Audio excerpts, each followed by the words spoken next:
yesterday was of any indication, and in fact, the whole season, it is going to be one last hurrah. That is going to be one that will live in the memory banks. Hi, everybody. Gavin Day here alongside me, Tyler Darrow, one final time on the ISU Short Track World Tour. Tyler, one final day, and there is no time to catch your breath, as always. No, yesterday was action-packed and dramatic. I'm expecting more of the same today. This is the last time most of these skaters will see each other ahead of the Winter Olympic Games. So it's one last opportunity to end off on a positive note, heading to those Olympic Games, and they're going to want to put everything down on the line to show everybody what they're made of. We concentrated the World Tour season within the span of a couple of weeks, so as to get ready for February. They'll roll into the holiday break.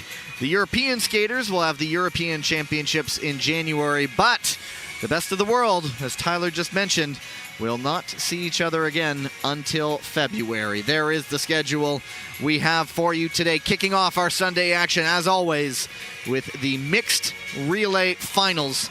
B final up first, and then the A final for the medals. And then, of course, the Crystal Globe standings still to be decided. It's the Canadian Ice Maples with an advantage. So you say they're in pole position right now, and it's a big lead, but stranger things have happened. Well, this mixed relay, we have the showcase of the Korean White Tigers, the Canadian Ice Maples, and the Dutch Lions, all three competing for the Crystal Globe title of champion in the mixed relay. A very heated battle there. The White Tigers and the Canadian Ice Maples are tied for first with 240 points. So this will be the definitive tiebreaker between those teams. And could the Dutch Lions upset and leapfrog both of them to take the mixed team relay title? The Dutch Lions will see in the A final, along with the Ice Maples of Canada, the USA Eagles, and the Korean White Tigers. Korea has a gold and a silver, Canada a gold and 2 bronze, and the Dutch Lions have a pair of silver medals. But first, just to get you started, to whet the appetite, so to speak, the B final.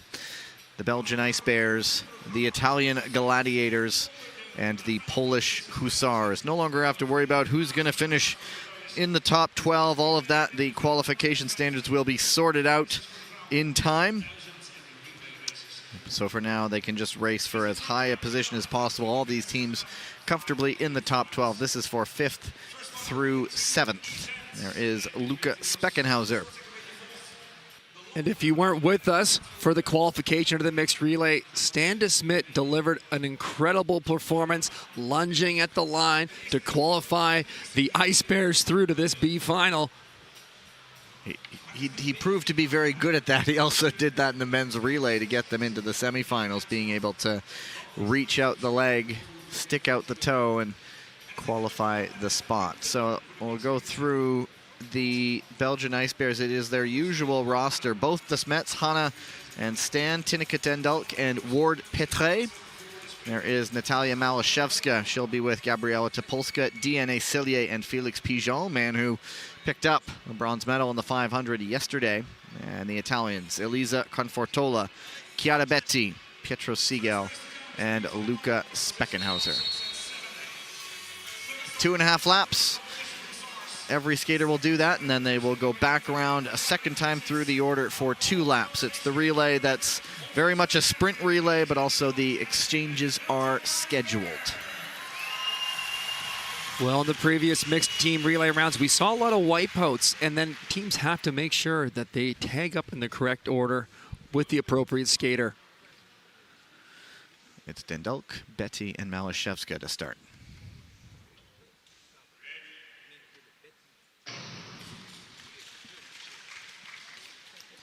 And it is Betti to the front, ahead of Malashevska and Tendalk. Well, only 3 teams on the ice. That opens things up a little bit more. It's not a terrible position being back in lane at number 3 or position number 3. You have no one under pressure behind you. You can skate a little more freely, a little more relaxed earlier, maybe trying to save some energy for the later stages of this relay and lay it all down. Confortola, Topolska, and Hanna DeSmet. 3 top skaters. We'll bring in Speckenhauser, Sellier, and Petre.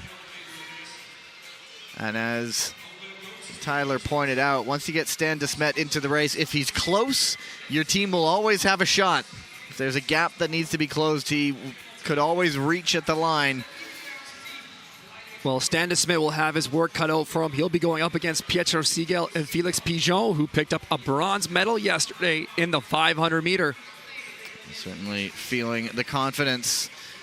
And he's right up there. He's really been skating with confidence all season long, rewarded with a top skate, getting a bronze medal yesterday. These will be the finishers: Stan de Smet, Felix Pigeon, and Pietro Siegel. And there is de Smet for second up the inside, and he gets that one to stick. But now on the exchange, everybody does get through. Well, Dendalk does a good job resequencing herself, shuffling to get out in second position for the exchange. And she's under pressure from Natalia Malashevska, who moves up into second place. Nice battle back from Malashevska. She's taken her lumps in recent weeks, a number of hard hits. Undaunted, she's back out there. And de Smet is hanging close as Topolska goes to the lead. Great move from Topolska here, getting that front of the race. That's going to come in to their advantage with 4 laps remaining. And penultimate exchanges: DNA Sellier, Lucas Beckenhauser, and Ward Petre again. The gun means one exchange is to go. Beckenhauser looks up the inside. Not there. Does Siegel get it? De Smet gets it. Reading the situation well. Stan de Smet forget reaching at the line. When he saw Pigeon and Siegel going at it, he decided he was just going to take it. But Siegel battles back. Absolute storm to the line, but Siegel gets the foot out for the B final. What a finish. Well, the Belgian Ice Bears, just a tremendous exchange from Ward Petre to Stan de Smet there closing it out. And Stan de Smet in a different position than he's used to. Typically, he's the one hunting from behind, looking for that late lunge, looking to have to defend against Pietro Siegel, who was charging fast at the end of that race. So they are looking at that move heading into the exchange as a possible arm block by the Italians on the Polish Hussars as we look back at a quick start to this Sunday afternoon's action. And so also they're looking at the Ice Bears perhaps potentially skated into the Italians, which would mean no penalty taken. So just waiting for the results to be confirmed. And they are. The Gladiators take it ahead of the Ice Bears and the Hussars. B final, doesn't matter. These are racers.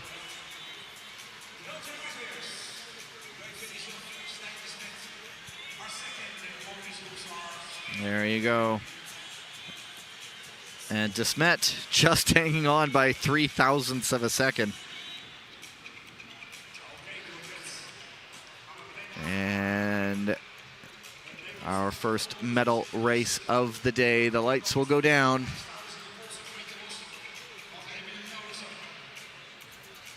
There you have the results confirmed. The Gladiators, Ice Bears, and Hussars. 1, 2, and 3.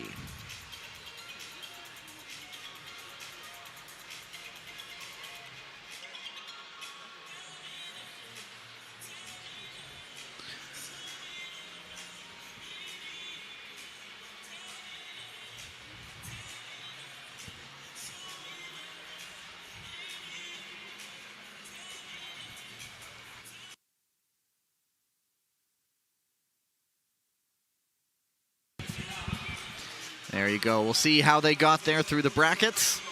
And now time for the official introductions.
There you have it.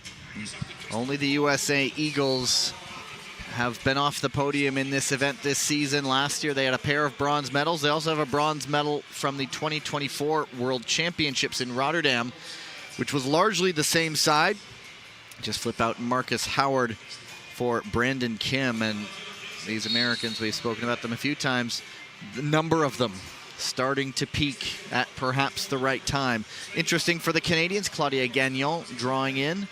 Perhaps Danae Blais, Florence Brunel being rested. There are individual races as well. We know Brunel took some falls yesterday. There was one where she was shaken up quite a bit afterwards, and so we'll see how this all plays out. But a big opportunity for Claudia Gagnon.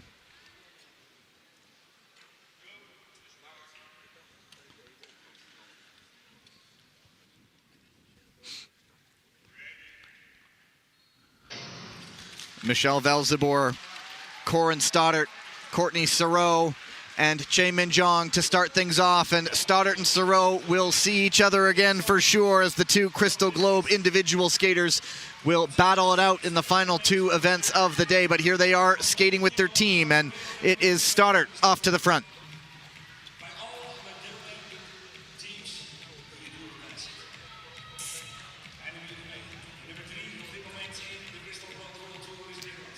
And Santos, Griswold, and Velzeboer so often rivals head-to-head. Here they are once again, and it's Sandra Velzeboer going up the inside for the lead. Kim Gilly looking at Claudia Gagnon perhaps a bit. Just a tiny little pass from Sandra Velzeboer there to move into the lead. Thunborg settled in. And Donjanu up into second. Just a quick turn of pace. Oh, Donjanu is down on his own. We've seen that corner before. But now it's down to 3. For now. This really changes the dynamic here. The Ice Maples out of the picture. Only 3 teams together. And these will be the closers. Jens van het Wout, Andrew Hio, and Hwang Dae-han for now. They could switch it up as always. We have seen Im Jong-un finishing relays as the second time coming back around. Michelle Velzeboer, Corin Stoddart, Chae Min-jong back on the ice. Watch for Corey Stoddart here. She's looking to move again. Oh, it's a tight entry. She can't get it through. Great defense from Michelle Velzeboer. And on the exchange, a little bit of a gap. Sandra Velzeboer has a chance to fly. Kristen Santos, Griswold, Kim Gilly closing back in. Pardon me, that is Chae Min-jong on the ice for the White Tigers. Not a great exchange from the White Tigers, but Im Jong-un, he can rip. Let's see if he makes a move here on Brandon Kim. He's building out wide. Kim now playing more defensively. Im not making the move. Thunborg leading the way. It could be a Dutch delight in Dordrecht. Jens van het Wout off on his own. Andrew Hio with the gap to close. Dutch Lions have gone without a gold medal on World Tour this season, but perhaps at the most decisive moment heading into the Olympics, they have one now.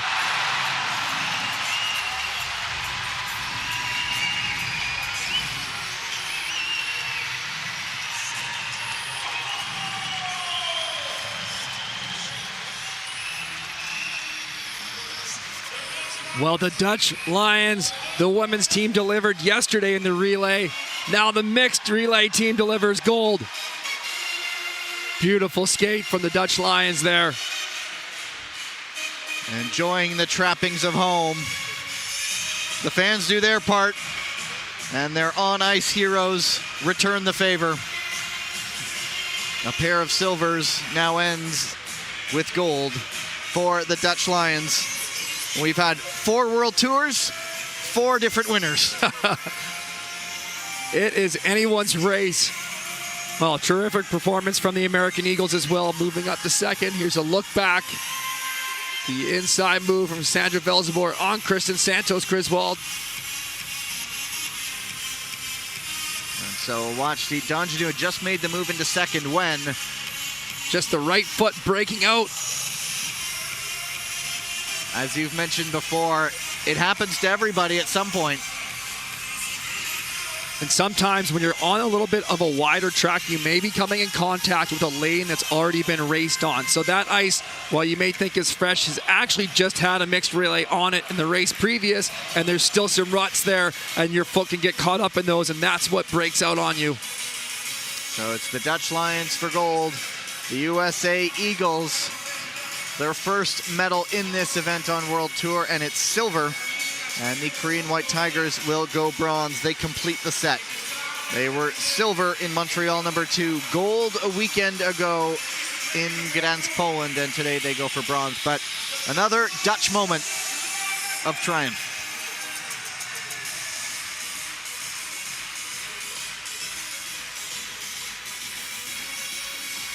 Tyler is on his way down. You will see him up on your screens in just a few moments. Perhaps a look of, I'll be back, don't you worry. And there are the official results. The Lions, the Eagles, and the White Tigers, 1, 2, and 3.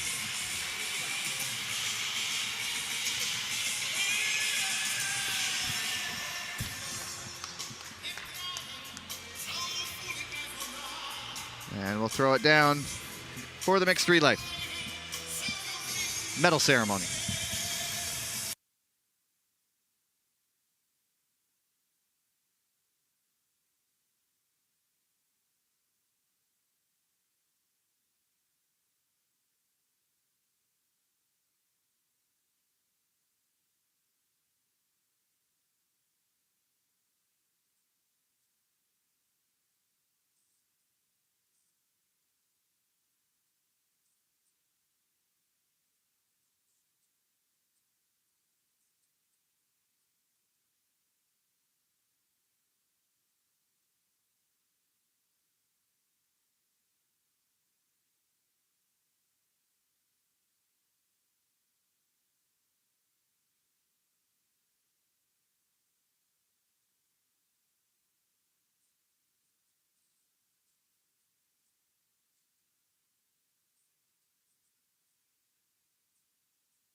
Silver medalists, the American Eagles.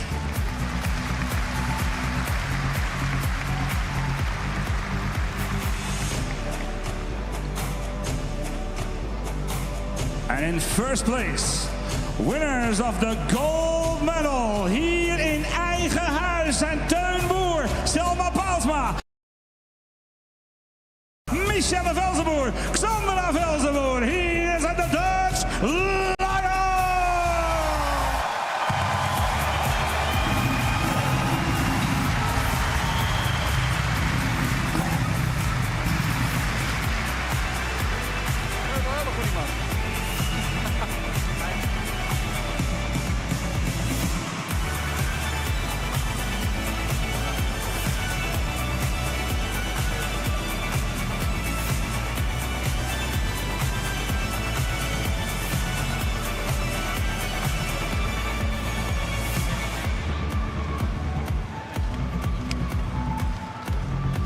Wat staat het zo mooi, Dordrecht. Dat goud voor Team NL. Dat goud voor de Dutch Lions en Lionesses.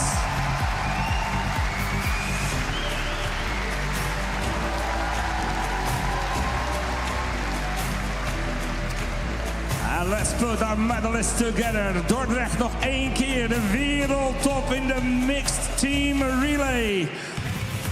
De Korean White Tigers, de American Eagles en natuurlijk ons eigen Oranje, de Dutch Lions en Lionesses!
On the ice with your race winners, the Dutch Lions. This is your first mixed team relay win of the season. How special is it to do it at home? Yeah, it's amazing to do it in front of the home crowd, and it's just super proud of the team. Yeah, what can you say about your team and the success you've had today? Yeah, I mean, it's been coming up, you know. We got 2 strong ladies, 2 strong men in a final like this. And with the power of the fans and the Dutch crowd cheering us on, it was inevitable. Anything you want to say in Dutch to the home crowd? Dank jullie wel, Dordrecht. Laten we er een mooie dag van maken. Thank you, congratulations.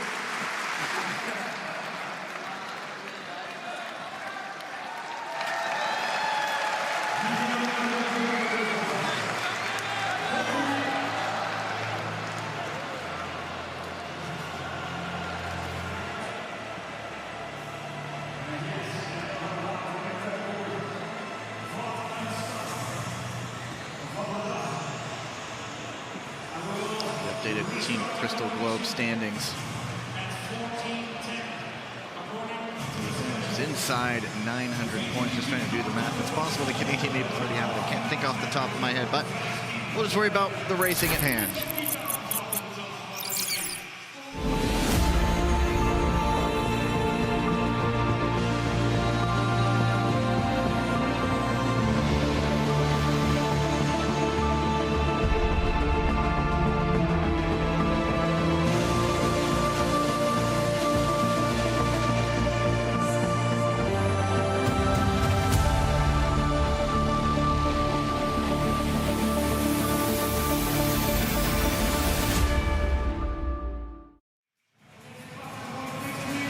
Home side off to a winning start in the final day of competition here in Dordrecht. That takes us to our first ice resurfacing break. On the other side, women's 1,500 meter semis and finals, and then the men's 1,000 meter quarterfinals. That comes up in about 12 and a half minutes. We'll see you on the other side.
Yeah, these next Olympic Games in Milano in February will be pretty special. Skating at home in Italy in front of family, friends, Italians. It's gonna be pretty amazing. I lived it in Torino in 2006, and I just can't wait to live it again, to experience again, and feel that passion that, I'm sorry, but only Italians have, and they can share with me and with all the other Italian athletes.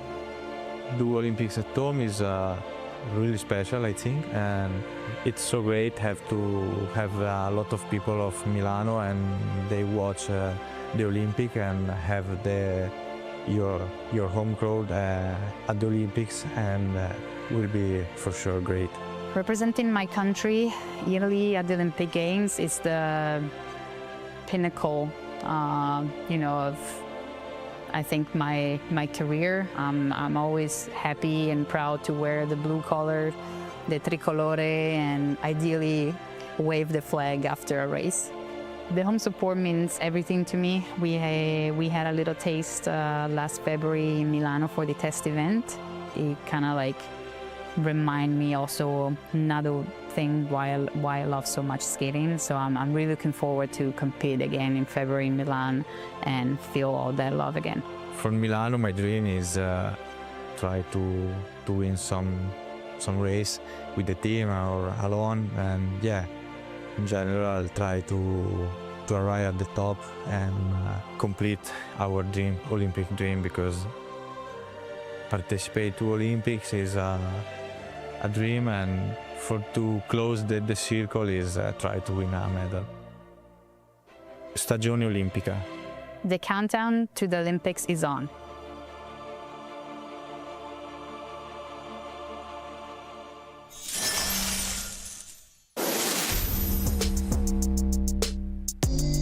The OptiSport in Dordrecht, stop number 4 on the ISU Short Track World Tour. It all comes to an end this weekend.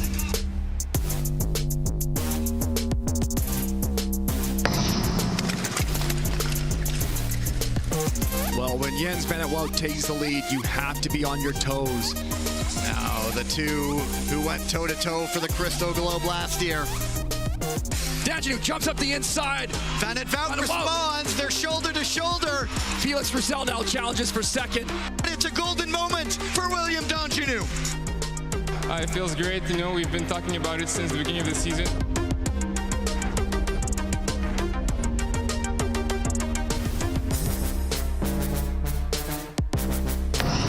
Let battle begin. Velzebor making her work for it. Driving it away. Stoddard into second now. Here comes Desmet. Here comes Thoreau. Thoreau is gold again. I wanted to try something, and if it didn't work out, it didn't work out. So I just wanted to not have any regrets today, and I did that.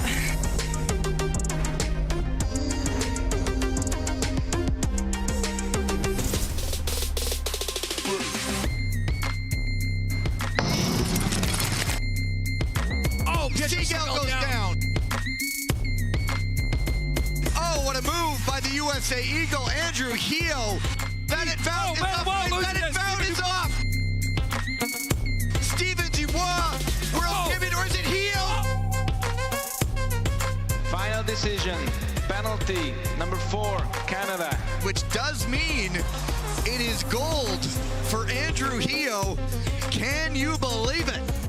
I mean, it's great. I think just having this season be Olympic season, I think it's a good, momentum to go into the games. So yeah.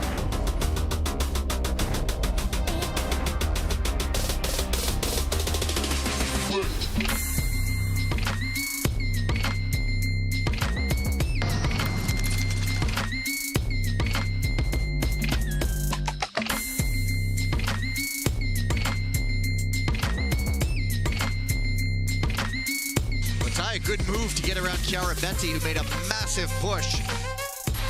Michelle Velzebor attacking on the outside. Now it's back and forth. Now Zoe Deltrap to the front of the race. Kim Gilly moves into second. Chiara Betti looks to respond, battling down the straightaway.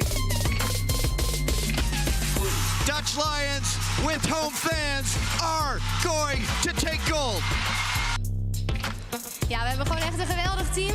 En we zijn ontzettend trots. En met iedereen hier in het publiek heeft ons gewoon echt die extra energie gegeven. Dus bedankt.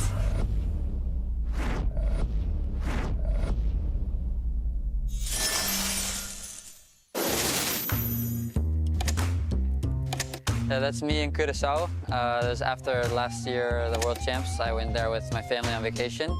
And my brothers wanted to go fishing behind a boat for tuna. And had the boat for 6 hours. And this was the one I caught, but my brother was puking for 6 hours because he got seasick right away. But yeah, it was a great memory.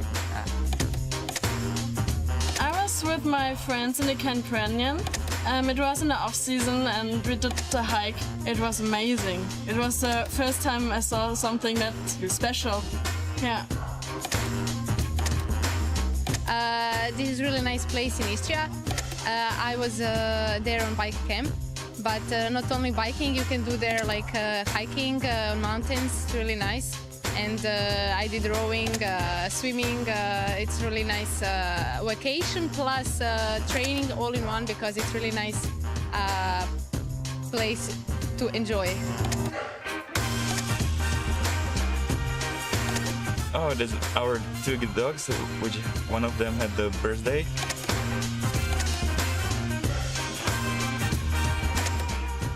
Oh, it was during a French team winter game team this summer, and it was for 1 week with all the other French teams and everything. It was really nice, and we did some cars races, and it was really fun, but I wasn't good at all in it.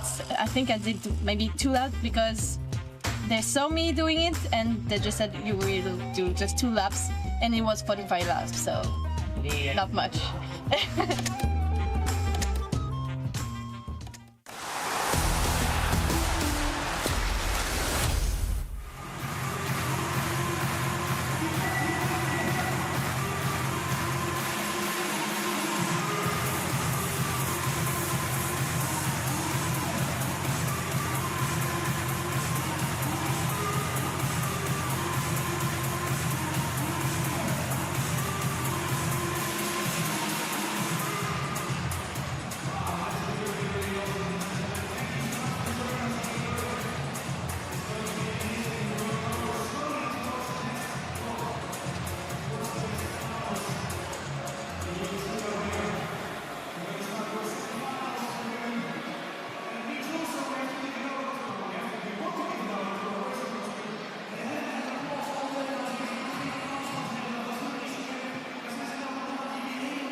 The lights back up inside the OptiSport in Dordrecht.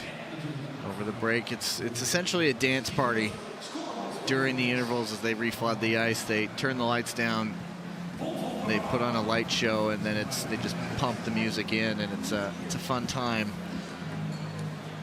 Semifinals, women's 1500 meters coming up. 3 heats, top 2 in each race, and up to 1 fastest third place skater to qualify for the A final. The rest will battle out for B final spots. And I think we just answered why Danae Blais and France Bleu now maybe weren't in the mixed relay, because they're going right now in the 1500 meters in the same heat. The 2 Ice Maples, both the Ice Bears also in this heat. Desmet and Dendalk. Nakashima Midei of the Japanese ninjas also here. Cassandra Velzibor, fresh off her own gold medal. Gong Li of the Chinese lungs. Just going to say it's a very quick turnaround for Sandra Velzebor here, having just finished that mixed team relay. We know she's a little bit more on the sprint side of things. She's been proving her strength out in the 1,000 meter, you know, the past weeks, but to go on such a quick turnaround from that race to this 1,500 meter, it's going to be interesting to see how she's going to skate this one. I wonder if she'll be a little bit more reserved, less aggressive on the front like we've been seeing her skate those 1,000 meter races, having not been so fresh. Most of the other girls in this race, none of the other girls in this race were just on the mixed relay there, although Tineke Dendalk and Hannah de Smet were in the B final just prior. The thing about Velzebor, one thing she's gotten used to in the new World Tour format is quick turnarounds in races. There have been a few times she gets off the ice, someone takes her skates, she goes and then essentially reprimes for the next race not long after. But we'll see how she holds up individually in this one. Go to start.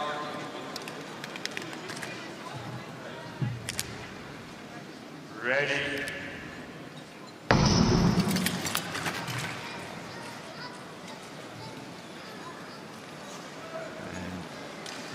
Not a lot of bend over in this one. No, not at all. This is playing probably exactly how Sandra Velzebor was hoping it would be in the initial laps, just to settle in and not be challenged too early. Let chess commence. Nakashima, Velzebor, and in between them is Tineke Dendalk, her own teammate. Hannah de Smet sitting on the back. But any one of these skaters can just decide to wind it up. Velzebor deciding to follow Gong Li, but Nakashima tucks in there.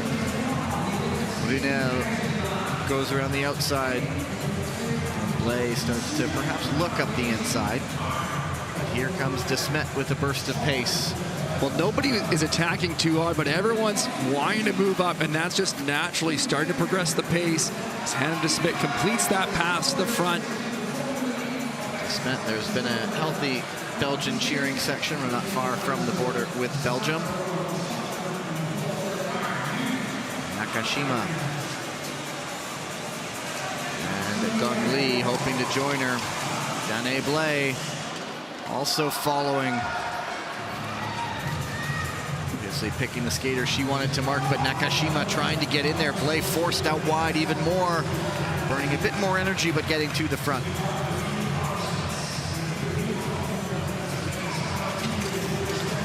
Defensive move from Gong Li to block Nakashima there.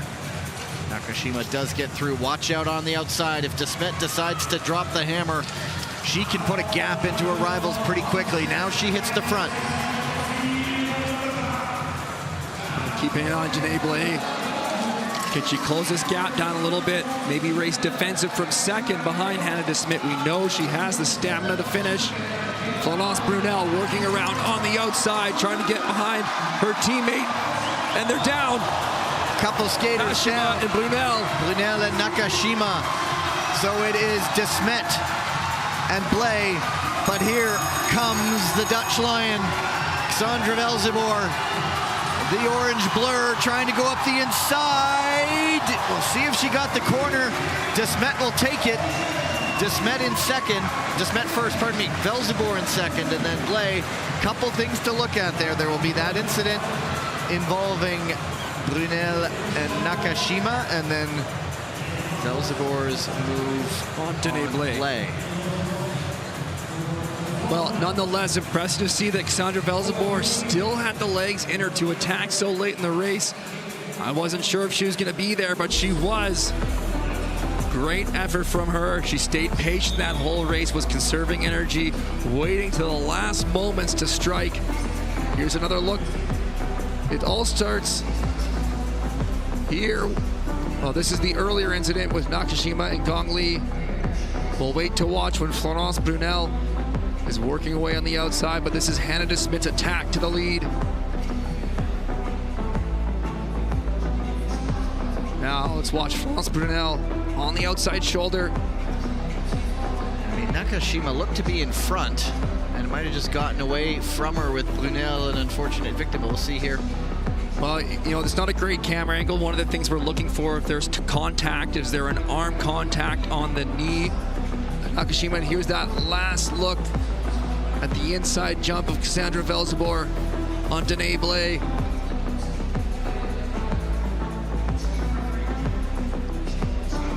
So, this story is not done yet. But DeSmet got over the line first. I think she is confident enough in going through, and so the first incident is a possible lane change by Danae Blay outside to in on Nakashima, and that could lead to an advancement. Well, as we talked about, we're most often looking at lane changes in a straightaway. We reference that red line down the straight or the blue line, depending on the rink, but you can also have lane changes in the corner. If you're outside and throughout the turn radius, you're cutting back in, then that would be a lane change outside to in on the corner.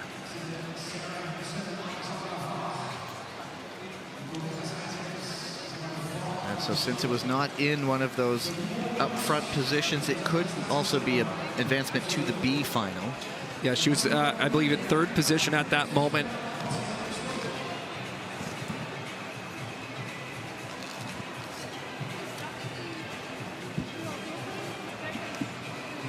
So let's just have a look. So 1, 2, 3 were DeSmet, Velzebor, and Blay. Blay's third place time at 2:34.139.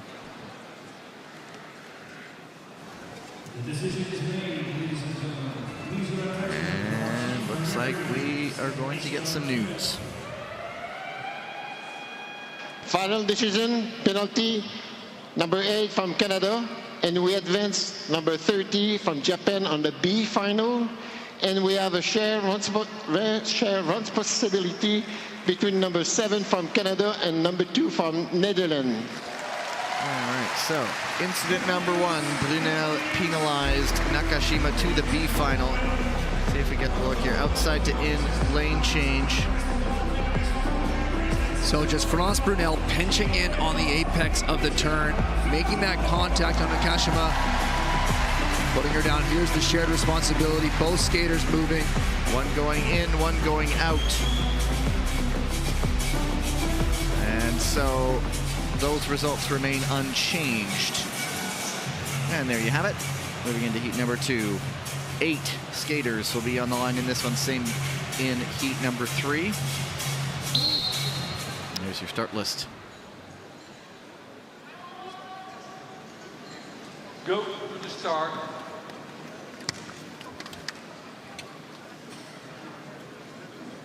Ready. Kristen Santos Griswold, Michelle Velzebor, Kim Gilly, Olga Tikhanova, Eliza Confortola, Gabriela Topolska, Valentina Asic, and Malika Yermak. So a lot of skaters out there.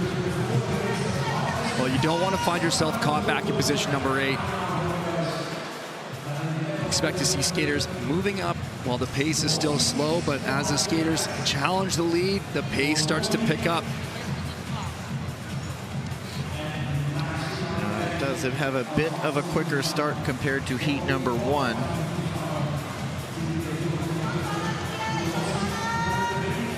Santos Griswold has a bronze from Montreal from weekend number 2, pardon me.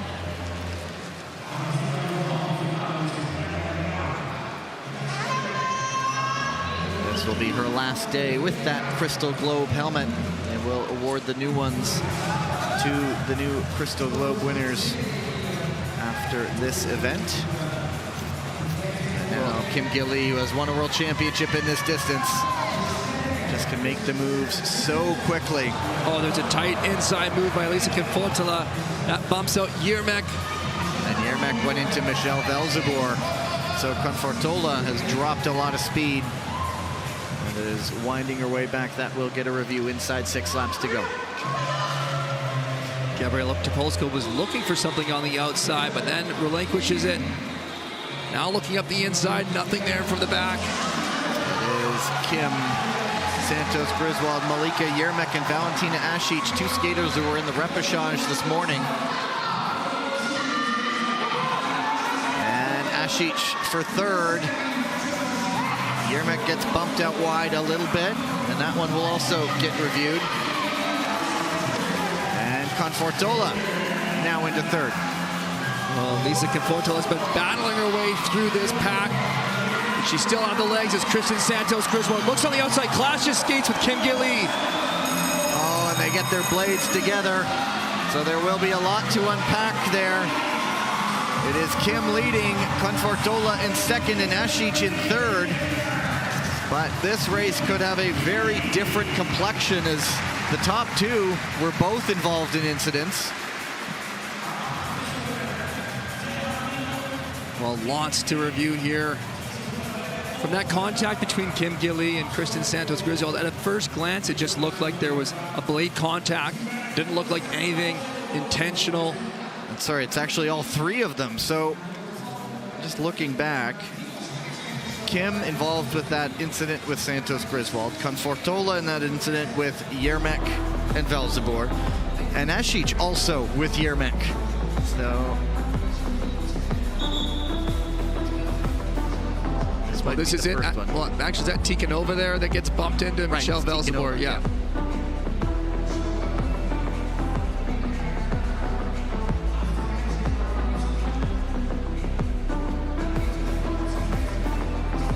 Here's a look at Kristen Santos Griswold on the. Well, there's a slight shift from inside to out from Kim Gilly that you do notice, but she's also just looking to set up her corner entry. So we're going to leave it to the officials to determine. There was no look over her shoulder, and sometimes when you see it. Yeah, that's certainly a bit of a tell, the look. But also the athletes, they know, they can feel the presence of a skater making a move. So even without necessarily looking, you feel that you're under pressure. So once again, they are the ones to make those decisions. One more heat still to come, but this result could get a quite different complexion.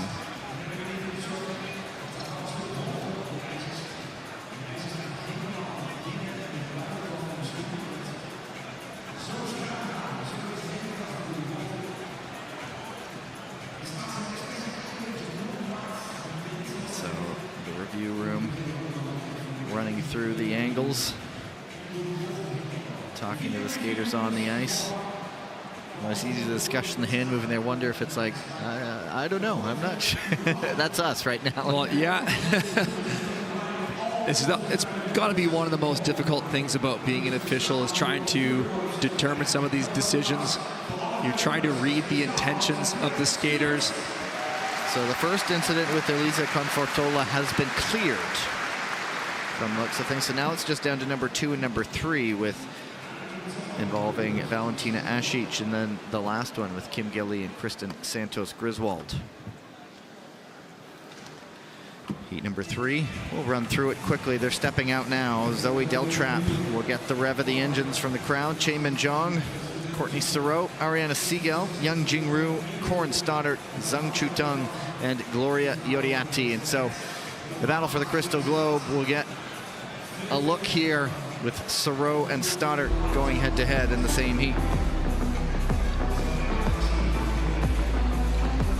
That's the one they cleared. Yeah. And so incident number 2 is a possible lane change from in to out right here. And so that could be an advancement. In third position, which would be a B final. Right. And then that one. And so is Kim just taking her corner entry, and Santos Griswold just happened to be there. Remember, no look over the shoulder. Just trying to decipher the movements, the actions. Was that an intentional movement to block, or was that a movement on a natural track pattern in order to try to build speed on that next corner? Looks like they have settled. And here we go. Final decision, penalty, number 20 from Croatia. Advancement on a B final, number 77 from Kazakhstan. And we have no penalty for shared responsibility between number 6 from Korea and number 1 from USA. All right, catch your breath. Because it was just incident number 2 that leads to a penalty. This one right here for the lane change inside to out. Just checks back over that red line just before the corner, but there was already space. There was no space there, and here's shared responsibility. One goes out, one goes in. Click of the blades. Just unfortunate timing.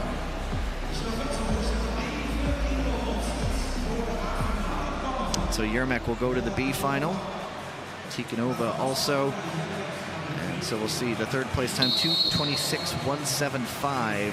That was much quicker than heat number 1. To heat number 3. Gone through the start list, 8 skaters in this one as well.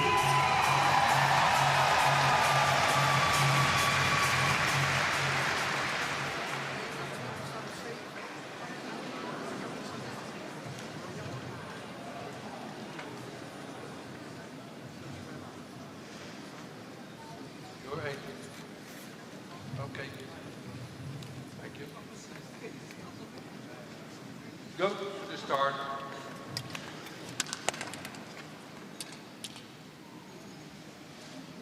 Ready.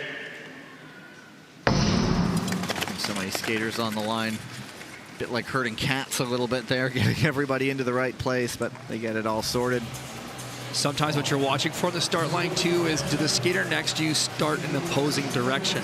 So that what will happen if you start opposite feet is that sometimes you're both stepping towards the same lane, and that often creates those blade contacts. So you're looking over to try to make sure you have more separation on that skater so that you can skate a little more freely off the line. Current Crystal Globe leader, Courtney Sereau on the front. Second place right now. Corin Stoddart taking the lead over. Stoddart chased yesterday, closed the gap well, but it was Sereau winning gold. The USA Eagle skater getting silver in the 1,000 meters. And they have just gone head-to-head in so many races this year. But now Choi Min-jong. As Choi Min-jong moves, that starts off the race. Zhang Shutong looking around now. Corey Stoddart jumping up the inside. Zhang completes the outside pass, carrying speed, and Courtney Sereau follows along. Right in the slipstream. Stoddart looking over her shoulder. Sereau's a little bit caught on the outside. She needs to complete this pass. Inside, 6 laps to go. She does. It's a big energy burn. Now Stoddart comes. Up the inside, quick move. Just a quick strike attack to get up into second, but Choi Min-jong now winding around to the front, but settling back into third. Yoriati goes down with Zoe Deltrap. Yoriati, Deltrap, Zhang, and Zhang Shutong, and so now a big 3 at the front. Stoddart, Sereau, and Choi Min-jong, and trying to join them, Youngjin Ryu. 2 laps to go here. Ariana Siegel trying to close it back up. That will get a review, but we will get the bell. It's the North Americans on the front right now. Where is Che going to try to find a move, or Sereau just keeping them off her back? Sereau and Stoddart will go 1 and 2, and the duel will live on. Well, that was a quick race too, 2:18. Lots of movement, lots of pushes towards the front. Everything looked clean from Sereau and Stoddart and Choi Min-jong to me there.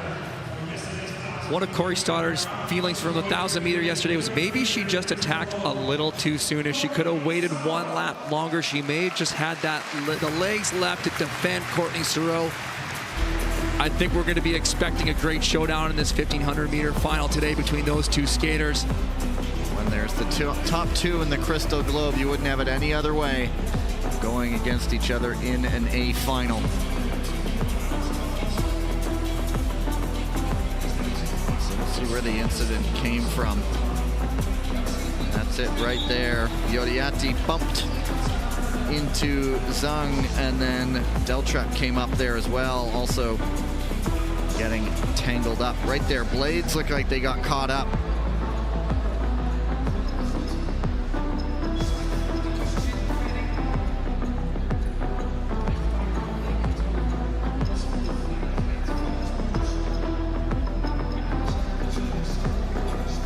Choi Min-jong at 2:18.896. Well, at this point, there had been no advancements to the A final. So Choi Min-jong, I'm wondering from the position 3, she was just less pressured. She knew the race was quick. not to make a desperate move to try to move up to second when she could just take the advancement on time from third and conserve a little bit of energy. An experienced racer who knew that one was quick, as Tyler mentioned, just the feel of it.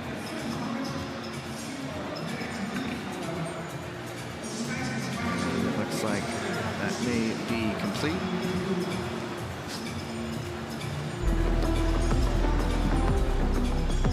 Look again. Yoriati going up the inside, and it's possibly not making that spot for the corner, but still trying to claim it despite not being in front. Zoe Deltrap kind of comes through as she's seeing the contact in front of her. She's looking for an opportunity to pass as the skater's going to lose speed, but she runs up on Gloria Iriati before she gets out of the corner and gets a contact from behind. Final decision, penalty, number 28 from Netherlands. And we have an announcement for number 16 on the B final from Italy and number 21 from China, again in the final B.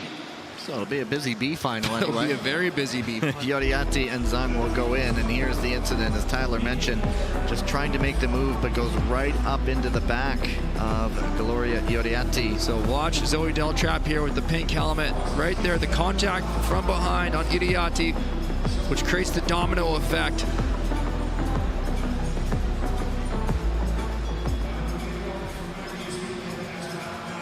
And there you go. Siro Stoddard-Che to the A final, and that is coming up very, very soon. Now we will go back to the men's 1,000 meters, the quarterfinals.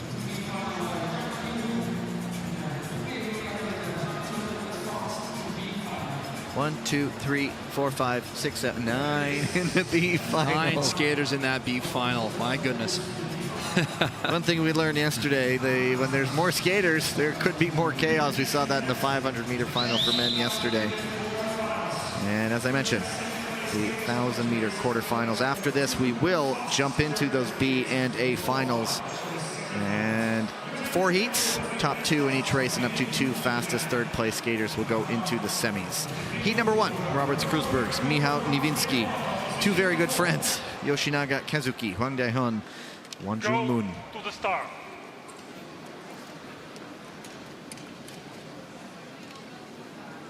Right.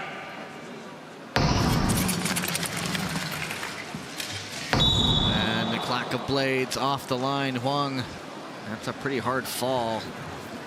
Just right onto the kneecap there. Yeah, it never feels good. There's not a lot of padding on those knee pads, and sometimes if it just moves out of the way, you're just going straight kneecap on ice. Not a pleasant feeling whatsoever. So let's just see, right? Blades are maybe crossing across each other. Left knee just drives through, and then the addition of the wet water soaking into your suit is just not enjoyable. So it hurts, and he's uncomfortable. Where's the self-heating jacket? So that's a full pit stop there. Getting the blades looked at, getting the magic spray. And I wonder, he's feeling it. Just trying to numb it right now. Typically, these are just really bad bruises. I mean, in worst cases, you could potentially fracture your patella, which is certainly not a good feeling. I think I see a bit of a smile there, but probably just numb right now. not feeling it after the spray. Look at the bolts being put back on as the blade gets changed. It's quite the pose here. The ISU Short Track World Tour 2026 calendar.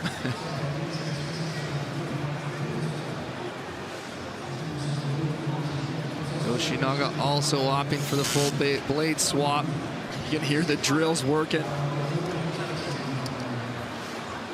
Loosen and tighten on the bolts as well.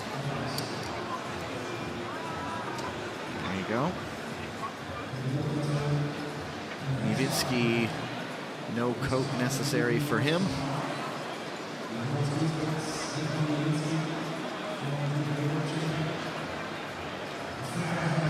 Just checking.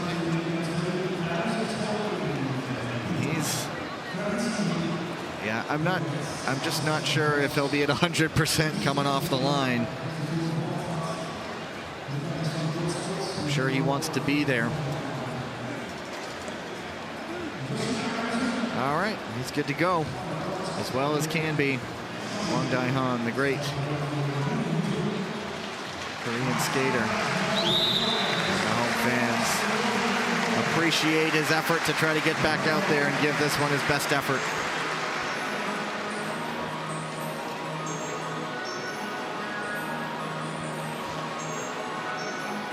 No hard feelings between the two. They know that that's always possible when guys are going off the line into the corner.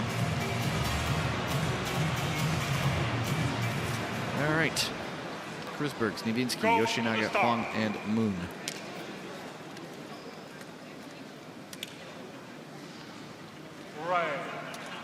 He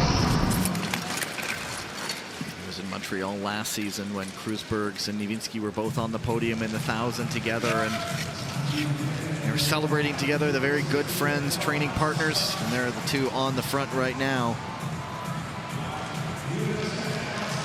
Well, it always helps when you race with somebody whose track pattern you know so well. You know the way they skate. You know how to follow them. You know their strengths. You know their weaknesses. So that really plays to your advantage when it's someone that you train with. They've each taken a bit of a pull on the front. Yoshinaga in third. Hwang doing it well to be in fourth. And now it really is picking up. Back and forth, Krusbergs and Niewinski go. Well, when that washing machine effect's happening, it's hard to make a pass, but Hwang Dae-han jumps, squeezes in between. All the way up into second, and the door open for Yoshinaga as well. Krusbergs tough to dislodge when he's at the front. Hwang is going to make it close. Remember, top two automatically go into the semifinals. Well, Roberts Krusberg just really pushing the pace out front. You see him getting two hands down on the corner there. Yoshinaga trying to go up the inside. Great move on the inside for second. Hwang Dae-han steps out, looks to return the favor. He jumps back into second position. Niewinski, tight exit, gets up into third. It is going to be Roberts Krusbergs and Hwang Dae-han 1 and 2. Niewinski up for third with a 125.72. But Hwang Dae-han grits through it. He shakes the knee a little bit, grabbing at it, but he made it look like he wasn't feeling it. Well, it's one of those things, actually, when you have one of those impacts on your knee, it's sore immediately, but it's one of those things that maybe an hour later, or you'll wake up the next day and you can't even bend your knee, but in the immediate short term afterwards, you're usually able to still keep moving along. It's once you just get stagnant for too long that it really starts to maybe swell up or tighten up. So the longer he goes, probably the more painful that's going to be feeling. So work is only going to just begin, as he will have to be back out for a semifinal, and so they'll try to do what they can to get it prepped and ready to go. Yoshinaga had it for a moment.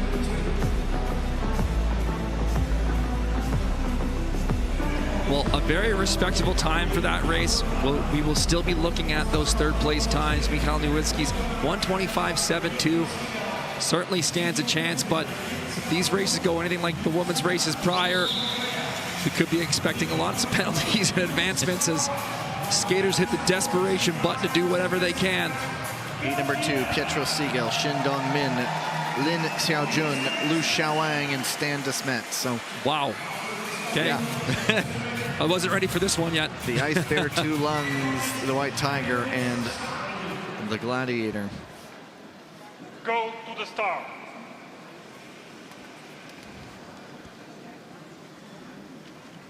Right. And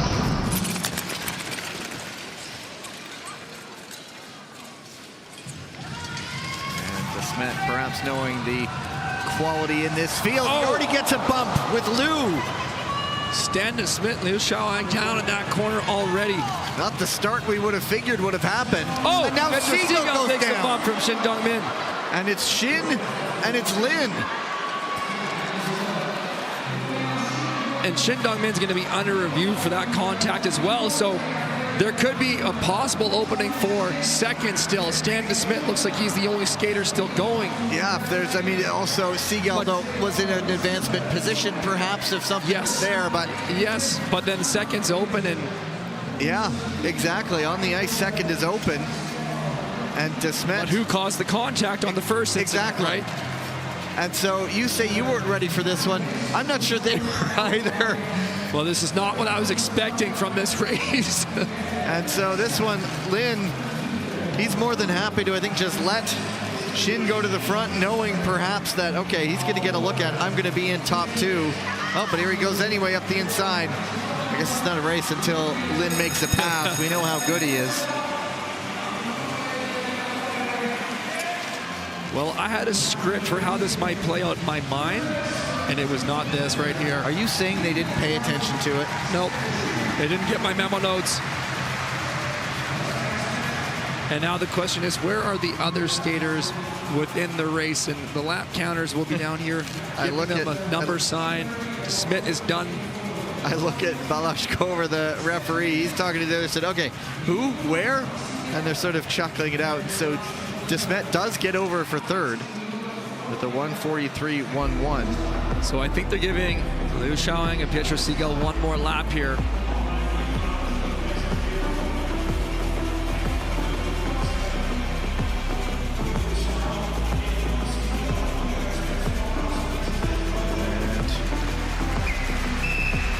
And that will be it for everybody else. And there's the other incident. That's at pretty high speed, too. All right, so well, there was the one clean pass of the race. And so the DeSmet, it's looking like DeSmet, and that could be an advancement for Liu Shaoyang. And then the other incident involves Shin Dongmin and Pietro Seagal. And so stay tuned.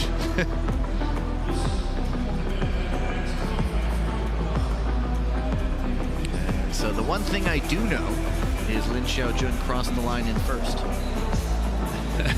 Two skaters laughing about the drama of that race.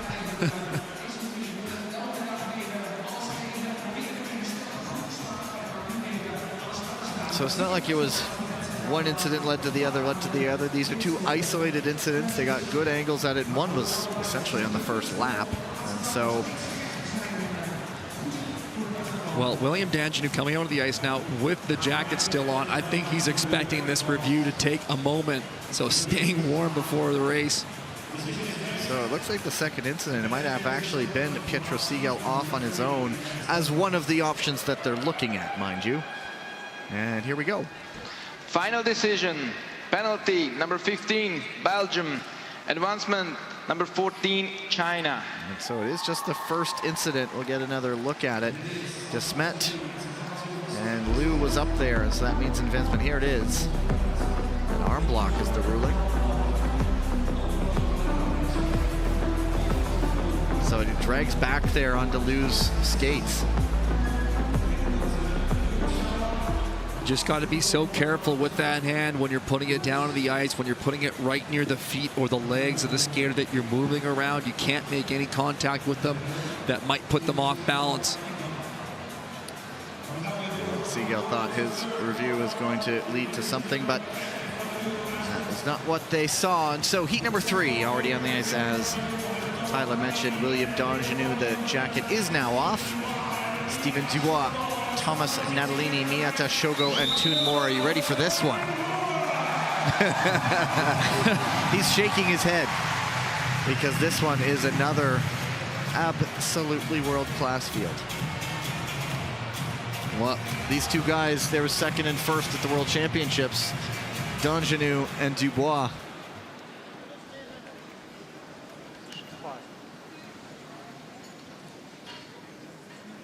Go to the start. Right.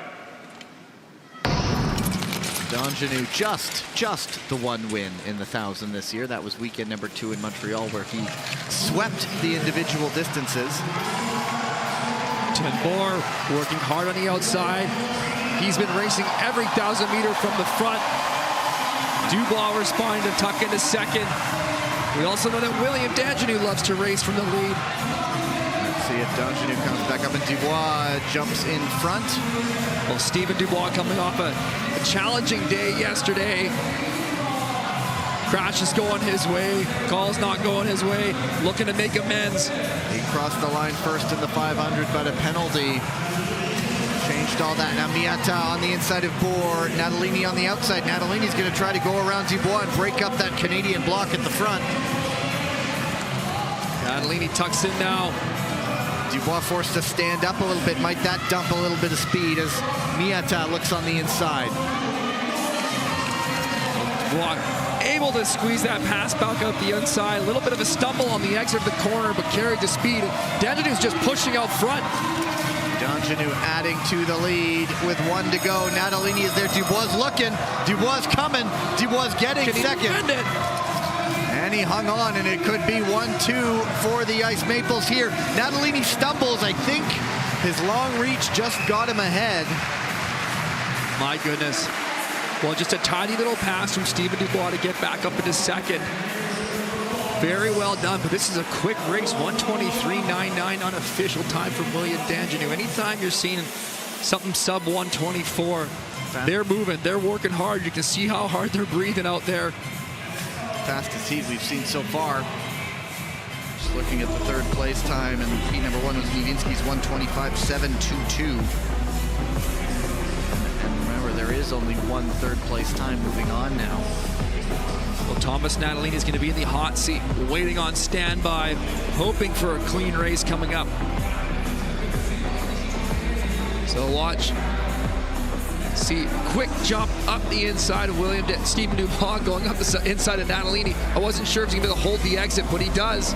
And Natalini hangs on by 14 thousandths of a second. That long reach just getting him ahead of Miata, who was at full stretch trying to get that spot, but coming up just short.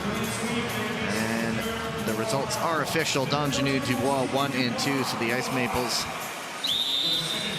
moving on. And then the third one here, Felix Hussel will be in heat number 4. Jens van het Wout, winner a week ago. Im Jong-un, Felix Hussel, Lu Jianchuo, and Niall Tracy. Just getting to the quarterfinals. You are in elite company.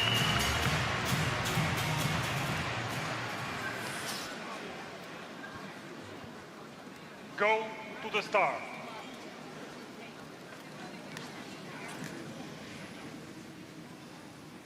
Right. Van het Wout stumbled out of the lead in the 500 yesterday, but he has been rising as this season's gone along. He's already tasted victory, soaking in the plaudits, crossing the line in the mixed relay. And Niall Tracy through the repechage well this morning, wanting to get to the front. 2 laps in at Niall Tracy, already putting down an 8.9 in this race. This is a flying start. Watch the time as well. Tracy still behind Van het Wout. A quick look there, wondering if he would jump, but no, not yet. Oh, stumbled. Catches skates with Im Jong-un there. Loses all his speed. And perhaps just checking the blades there as Im comes around. Tracy still holding in second. Watch out for Lu Jianchuo. Well, great move from Tracy to get behind Jens van het Wout here. And inside, 3 to go. It's down to 4. Lou on Im. It's a great skate by the Hong Kong Ice Chilean skater, but it's Jens van het Wout still leading. This race is still flying. The time is quick. Oh, and Lou and Tracy come together. Van het Wout takes it. Im over the line second. Lou tried to make a late move on Tracy. Tyler just said how quick the heat was. Well, they would have been ahead in time had they stayed on their feet. And so that pass by Lou, we'll see what that leads to. That was in second and third. Okay, let's see. This is Felix Trussell toes in on the left by the looks of it. I didn't see a contact, but maybe there was one right before.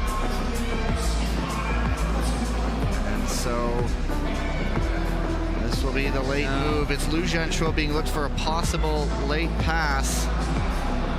Dives in there on the corner. Now, was it too late?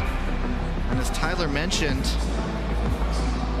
both of them could have conceivably advanced. But of course, they don't know how close they were to that time, how quick they were skating, but that race was flying out there. 1:23.6 from Jens van Wout.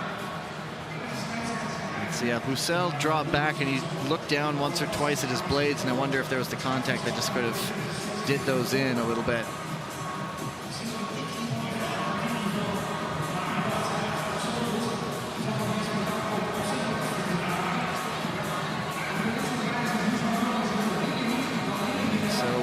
Wait once again.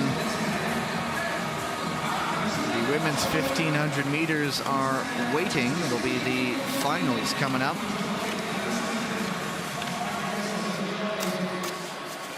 Doing a nice repair where Felix Roussel towed in there, but here's another look at that late move. He did have his shoulders a little bit in front on the corner, but was it just a little too late? Well, we'll find out. Final decision, penalty, number 55, Hong Kong, China. Advancement, number 16, Great Britain. And there you go. So it is a penalty and an advancement. So Tracy will move into the semifinals. So here it is, illegal late pass. We can't really tell at this angle, really.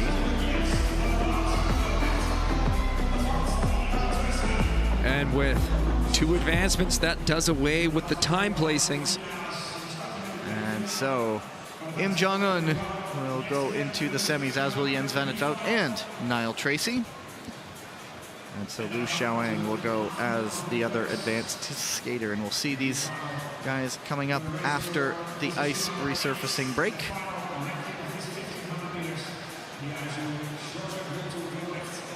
And time for the B final in the women's 1500. They'll all get their individual introductions, but this one will take a while. There will be 9 of them.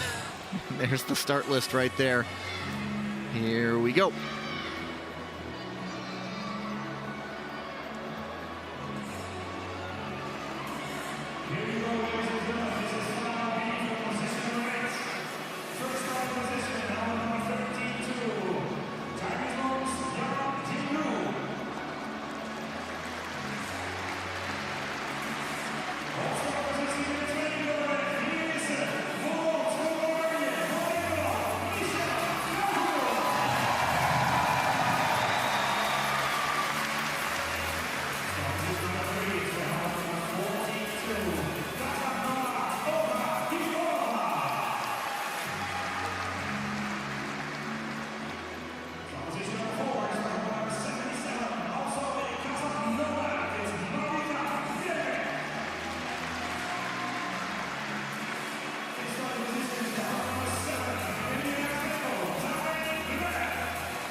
Young, Belzebord, Tikhonova, Yermak, Blay, Gong, Yoriati, Nakashima, and Zan.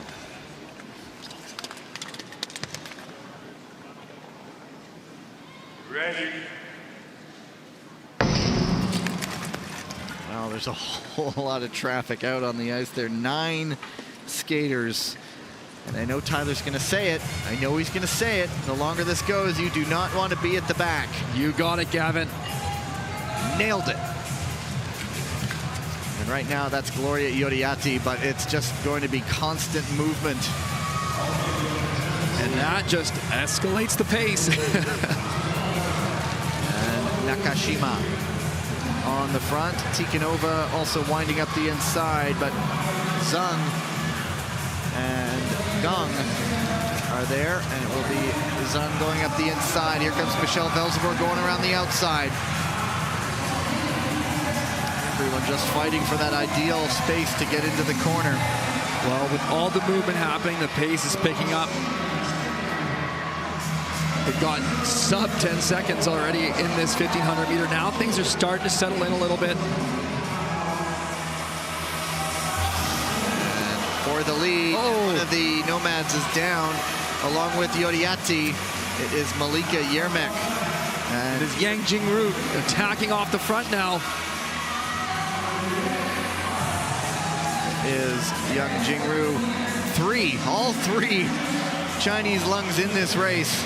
You're only allowed to enter 3 skaters in a distance, and they're all here. It is Yang and Zung and Velzeboer right now. 5 laps to go. The pace has stayed high. The legs are going to be feeling heavy. It's going to be hard to make passes with that fatigue setting in. See, it's Danae Blay. In front of her is Nakashima Midei. But it is still Yang Jingru, but here comes Zung Chutang.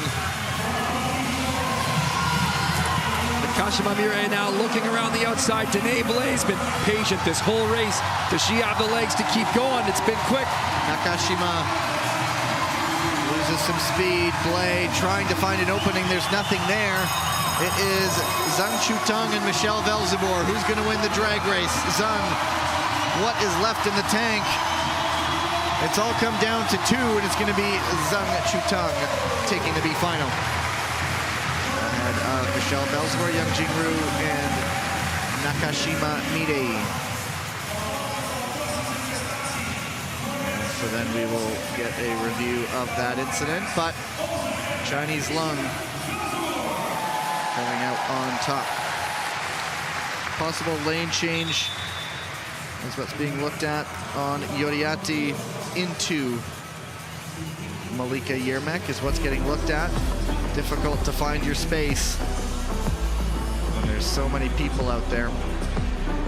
There was the tail end of it.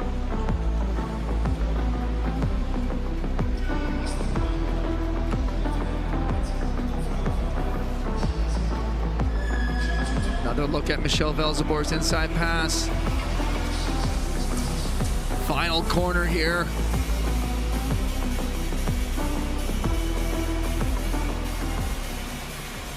And they have been down at that table several times. See how this affects the result in the B final. Zung, Velzeboer, and Young 1 through 3.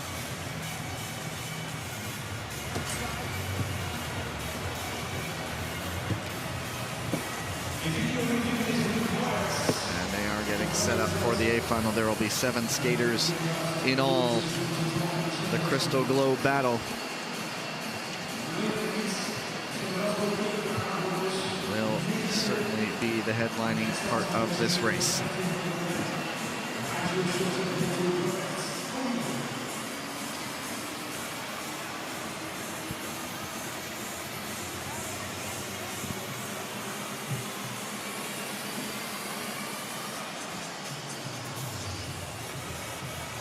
Looks like they have rendered their decisions as we look back. This is the incident there. She's leaning in.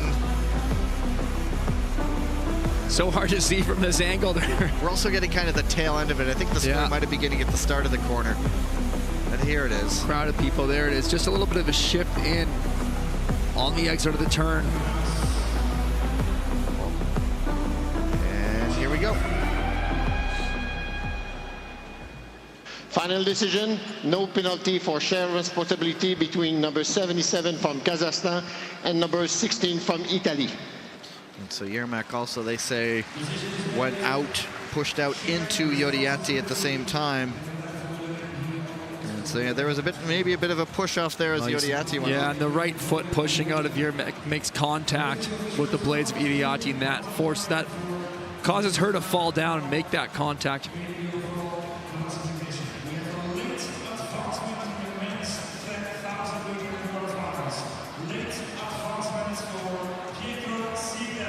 Aha, they're just making an announcement. Pietro Siga will be advanced to the semifinal in the men's 1,000 meters. He did look a bit confused. Well, that's when we had that outside pass of Shin Dong-min on Pietro Siegel. Thought there was a contact there. They're making right, correcting the previous decision. And time for some A final introductions.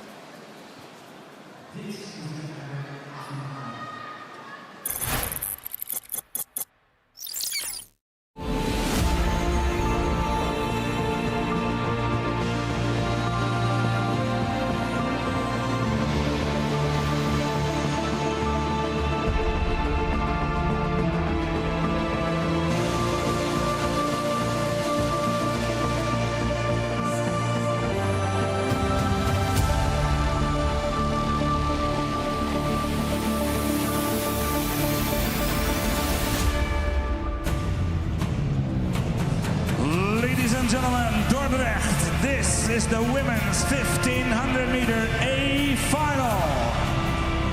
First starting position for yesterday's 1,000 meter winner and the current #1 in the Crystal Globe, Canadian Ice Maple, Courtney Salo.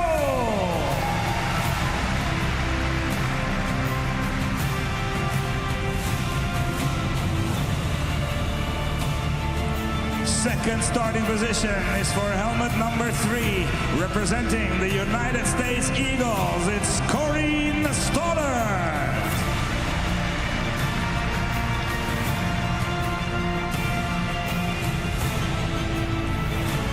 Third starting position is for helmet #5, representing the Korean White Tigers, world record holder, a multiple world and Olympic champion, Choi Min-jong.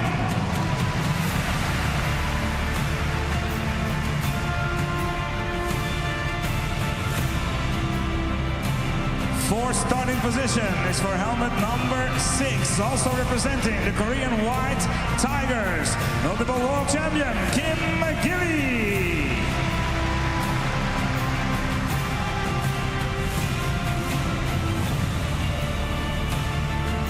The fifth starting position is for helmet #9, representing the Italian gladiatrices, Elisa Confortola.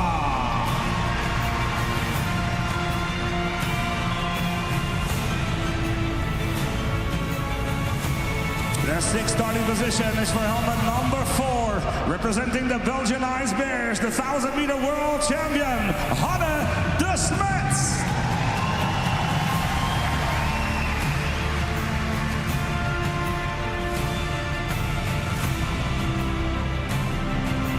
En vanaf 7, hier is de Dordrecht, met hel #2, onze Dutch Lioness, onze meervoudig wereldkampioene, onze Olympisch kampioene. Hier is Xandra Velzenboer.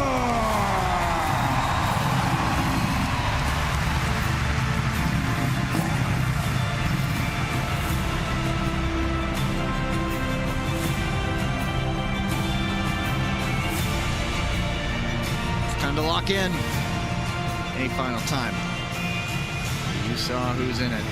An Ice Maple, an Eagle, a couple of White Tigers, Gladiator, Ice Bear, and the biggest ovation of all for the Dutch Lion. Sandra Velzenboer, so often we see her winning the 500, but she has become such an all-round skater.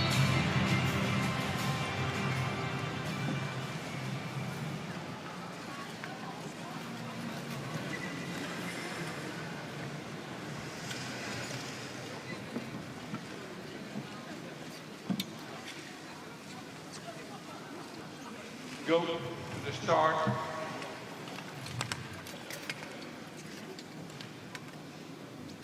Ready. And the two Crystal Globe leaders standing right next to each other on the line. And as always, no worries about time advancements, any of that, just the race for the medals, just with those skaters out there on the ice with you. And de Smet taking this one to the front, but not going to pick up the pace just yet. Well, here's a quick look at the rankings of the 1500 meter in the Crystal Globe. Courtney Sorrow, number 1, 230 points. Kim Gilly, number 2, 224 points. Choi Min-jong, number 3, 220. Corey Stoddard, 4th, 210. It's 20 points separating those 4 skaters. This will determine the distance champion for the season. There's the overall, but then each discipline has its own standings. Lauren Stoddard, 6 medals on the season, still waiting for the golden one. She's not going to be doing much waiting right now. She is picking it up. Corey Stoddard, we know she loves to lead from the front. She's just got to make sure she manages her energy. Don't give out too much too early. Courtney Sorrow now making her move. Elisa Confortola following. Stoddard, quick glance over the shoulder. Will tuck right in, 1 and 2, right at the front. And Confortola trying to get in there, spending a lot of time getting around the outside, but she's now on the front. Great work from Elisa Confortola. That was not an easy pass to make. The speed is high. Low 9-second laps here. And that's Che getting up into 3rd. Oh, Hannah Smith going in with Sandra Belzebor. Corey Stoddard. And Stoddard went down hard.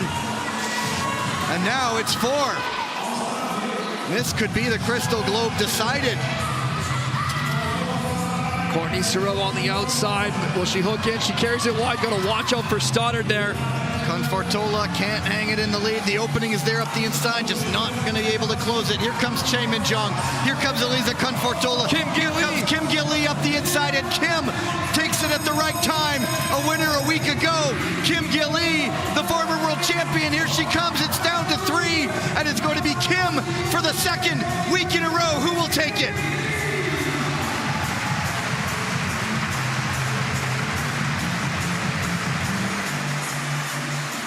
The ability to read that race in front of her when she saw them coming together, the opening up the inside, and when you have that and the ability to quickly make the move, it's a golden moment. Well, Kim Gilly was patient that race. We weren't even saying her name throughout. She wasn't making any of those early attacks. She was conserving. She was sitting in. She was waiting for that opportunity. And when she saw it, Courtney Sorrow getting challenged on the outside, drifting a little bit wide, Kim Gilly jumps up the inside with a massive inside pass to the lead to win this race. There's Hannah Smith going on the inside of Belzebor, who catches up with Corey Stoddard. 3 of them going down. Stoddard, wrong place, wrong time. And everybody did get back up onto their skates and seemed to be okay. And Kim Gilly was just tucked in behind that, stays clear of it. And here's her look. She's in 4th here. This is a triple inside pass. It jumped to the front. Courtney Sorrow was looking to defend the outside as Choi Min-jong was looking to go the long way around.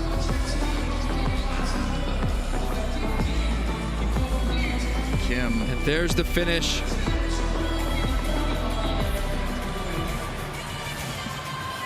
Final decision, penalty number 4 for Belgium. And there you go, De Smet for the penalty. And if you're looking for momentum swings as we head on into February, Kim Gilly, back-to-back 1,500 meter wins. Here's the inside skater. Failure to give way is the call. Stoddard just caught up in it. And with that win, Kim Gilly will be the distance champion of the 1,500 meter this year on the World Tour. You'll rely on your 3 best results of the 4 races. She'll have 2 victories and a silver medal. And Sorrow will pick silver. Choi Min-jong will be in 3rd. But yeah, that was the thought I was having. If you're looking for a momentum, someone in the ascendancy as we head into Italy in February. Back-to-back wins against the best in the world. Kim Gilly very much back at her absolute best. Confortola will settle for 4th. No smiles though. Now we'll throw it down to the ice for the victory ceremony.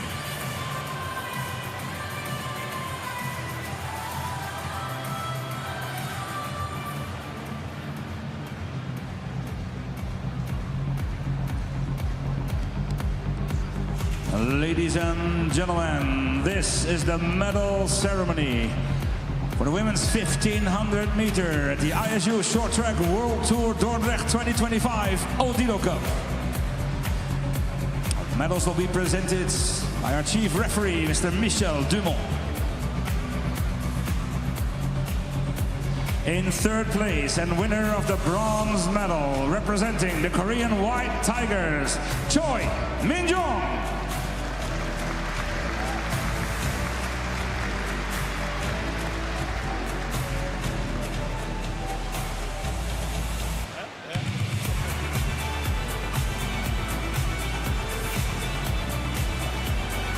Ladies and gentlemen, it's bronze for the multiple world and Olympic champion, world record holder Choi Min-jong. In second place and winner of the silver medal, representing the Canadian Ice Maples, Courtney Salo.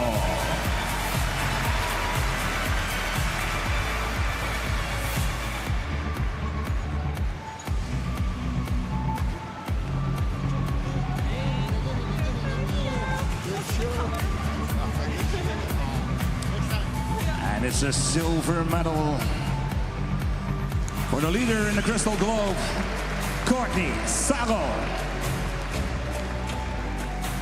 And in first place, a winner of the gold medal, representing the Korean Ice Tigers, Kim Gilly.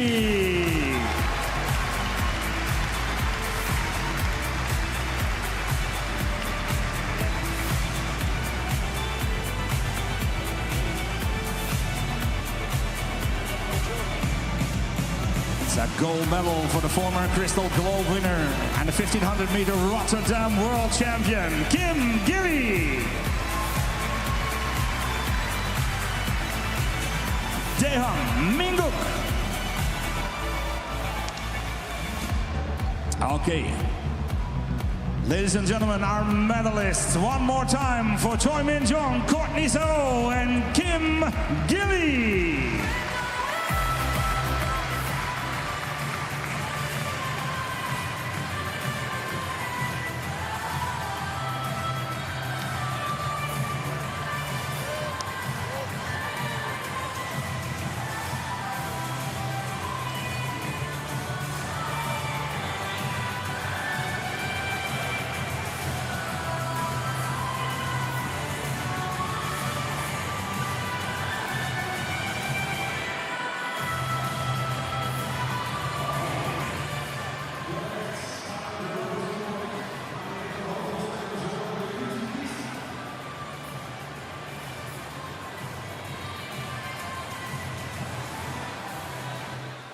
Here on the ice with Kim Gilly, you won the 1500 meter last week in Gdansk. You win again today. How happy are you with your performance?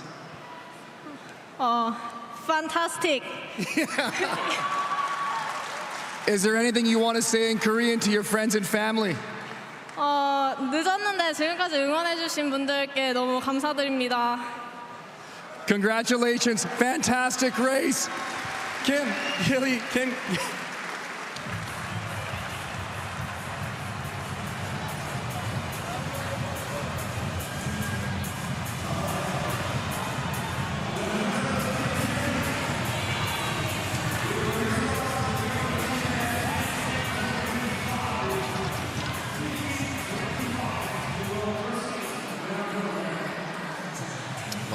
The gap.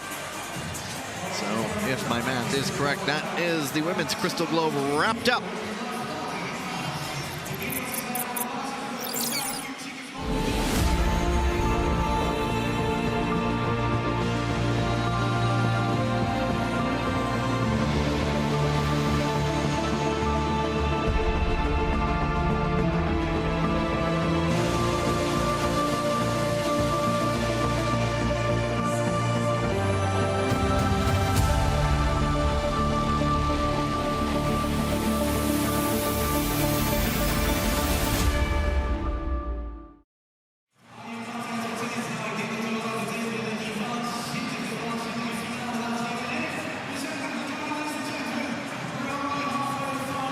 that takes us to our next ice resurfacing break. Competition get back underway with the men's 1,000-meter semifinals at 3:25 local time. That's actually just over 11 minutes time. So one of our shorter breaks. Back soon.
My first memory of being on ice, I think, is actually doing short tracks. I had long blades, and I loved the sport. I fell in love with it. My father enrolled me in hockey, and I didn't care where the puck was. I just wanted to skate fast.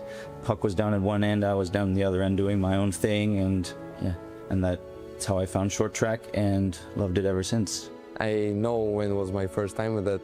Memory is hard to find because I was only 1 year old, so there is not much I can remember.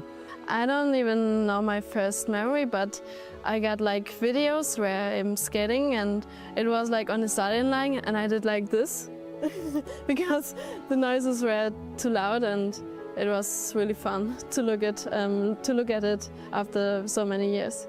I have a grandpa who got me into skating when I was very young. So I think I was like 4 or 5 when I did my first 10K on long track with one hot dog and hot cocoa break. And I think a lot of the laps holding his hand to support myself. When I was 6 years old and I put my first speed skates on, my dad and my grandmother from Africa were there, and yeah, it was super exhilarating. I already knew how to skate because I'm Canadian, right? And I started skating when I was 2 years old, but my first experience with long blades was, 6 years old. One thing I remember is Stan and I would like crawl on our knees and hands and do races and like crawl across the rink, and it was really fun. 저는 사실 레몬 사탕을 너무 좋아해서 스케이트를 잘 타면은 이제 코치 선생님께서 레몬 사탕을 한 번씩 주셔서 그게 너무 맛있어서 탔던 기억이 납니다. Probably one of the first few times I put my skates on, and it was in Valmalenco, in this little village close to my hometown. We used to freeze a soccer field during winters, and me and my brother and other kids just having fun chasing each other. 我印象当中第一个最深的在冰上的事件是我爸爸带我们去滑冰，跟我妈妈说，妈妈我去找我爸爸，然后我一蹬冰，然后直接摔到鼻子上了，然后当时就感觉鼻子就很疼，所以有可能我鼻子现在的原因就是这么大。Yeah, I remember my first moment on the ice was on the Freeze Lake. And it's beautiful because for a baby to start to skate on Freeze Lake is amazing.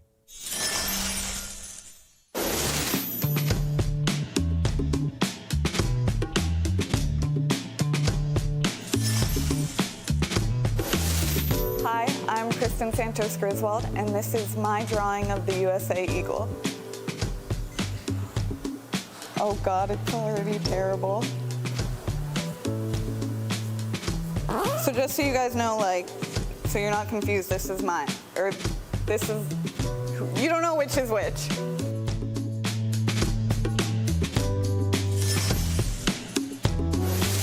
Hi, I'm Ernestus, and I'm going to draw Lithuanian bison.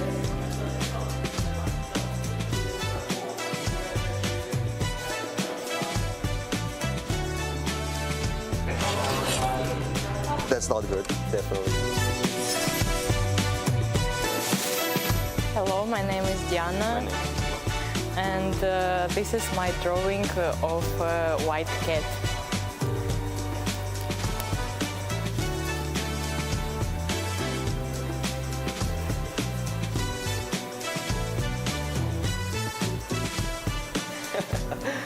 I think it's not enough time for drawing for me, but yeah, this is white cat.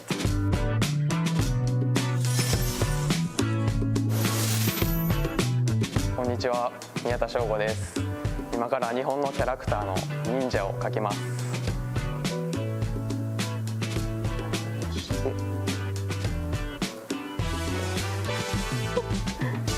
よし。忍者。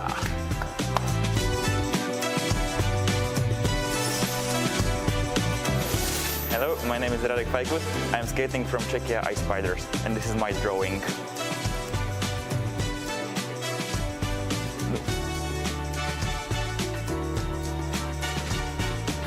Maybe too fast. I think I messed a bit, but I think overall it's good.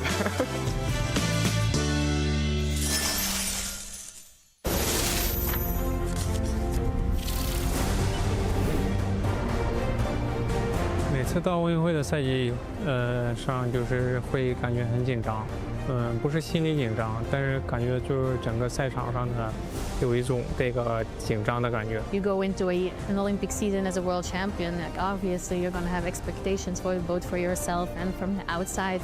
So the pressure is on now. See if I can handle it.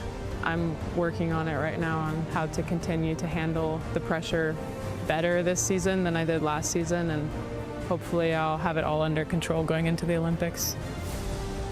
I think stress is always a part of the game, but for sure the games is special and it's always more. But I think if you develop a good habit, and for me, just centering myself with what I can control definitely saves me from a lot of stress. I think the pressure is a lot higher just because if you don't do it now, you have to wait 4 years, and you have a couple days in between races, so you're not just on tense all the time. You relax, you get tensed up, you relax. So it's a whole different ball game, but I mean it's still just a race. I've always been able to focus on myself, on what I had right in front of me.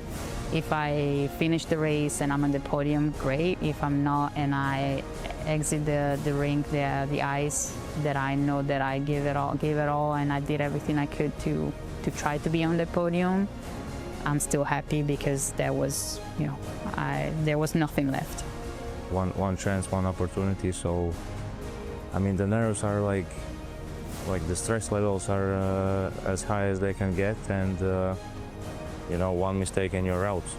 선수로서 잘하고 싶은 마음이 들기 때문에 부담감이나 압박감은 당연히 들 수밖에 없다는 생각이 들고, 그런 것들도 이겨내는 것 또한 선수가 해야 될 몫이라고 생각해서 지금은 그런 것들 이겨내는 거에 어느 정도 적응이 되어 있는, 그런 긴장감들을 좀 잘 조절할 수 있다는 것도 어느 정도 장점이 된 것 같아요.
Fans in Dordrecht being briefed on what is coming up next, men's 1,000-meter semifinals.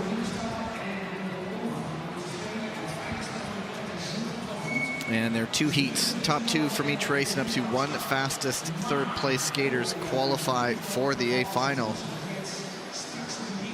And he's looking up at the scoreboard, William Dongen there, and he's seeing a DNS next to Jens van Wout's name. And he's nursing something, we're told, just a minor injury, and he's setting this one out, and he could be back for the relay. And so it's an energy management situation, not wanting to risk anything further. But so that means 4 skaters will be on the start line for this one, and 6 will be on the line for the second one. Stephen Dubois, Lin Xiaojun, Shin Dong-min, and Lu Xiaowang will be on for this one. Well, the other skaters here are going to be taking note of the absence of Jens van Wout. They may be changing their strategy, their tactics. They know Jens van Wout loves to lead, loves to pull from the front. That's how he won last weekend in Gdansk. Now they might just be recalculating their plan, changing their strategy. There is Shin. A rather dramatic quarterfinal gets him through here. Go to the start. Right. 2 races here in the semifinals will be a study in contrasts. Extra room with 4 skaters on the line. Heat 2 will be the opposite with 6 out there. And it is Lu Xiaowang leading the way. And Dubois jumping up to 3rd. Well, Lin Xiaojun's always comfortable being towards the back. But as I said, he's going against my words here. You know what, Tyler? No, today I'm going to go a little bit earlier. Lin picked up a silver medal in the 500 a week ago in Poland. Lou has been on the podium in the 1,000 this year. Bronze weekend number 1 in Montreal, but not to be outdone. Shin Dong-min now winding his way up the outside. Lu Xiaowang responding from that attack, increasing the speed, making it increasingly difficult for Shin Dong-min to complete this pass. He's still caught on the outside. He was flying there, but that chewed up a whole lot of energy, and this race is really kicking off. It is the 2 Chinese lungs. Stephen Dubois now needs to find an avenue to get through to give himself a shot. He does get around into 3rd. It is Lu Xiaowang off the front, Lin Xiaojun right behind him, and Dubois and Lin battling all the way around the outside. Dubois might be forced out wide, but he does get up for 2nd, just behind Lu Xiaowang. Well, Lin Xiaojun put up a terrific defense there in 2nd position. He was trying to hang Stephen Dubois out to dry on the outside. You can just watch when we get this replay of that final lap, how wide Lin Xiaojun was accelerating out of the corner, trying to further push Stephen Dubois deeper into the corner. But Stephen Dubois just carrying too much speed, and he completes the pass. This is an earlier look. The first pass attempt of Stephen Dubois, deterred, pushed off by Lu Xiaowang, had to work his way back, and then Shin Dong-min. Here's that last lap attack. Then Xiaojun just pushing Dubois way out. And again, pushing him out again.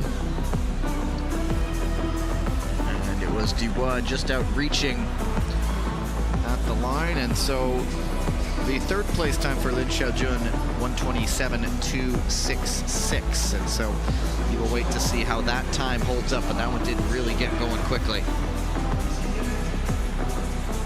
And a mere 0.08 of a second, the difference between 1st and 2nd. There are the confirmed results. Heat number 2, as William Dongen, the Canadian Ice Maple, Im Jong-un, the Korean White Tigers, Roberts Krusbergs of the Latvian Golden Stars, Hong Dae-han of the Korean White Tigers, Niall Tracy of the British Royals, and Pietro Segal advanced, as we mentioned belatedly, of the Italian Gladiators. All of them have been on the podium in the World Tour in various distances.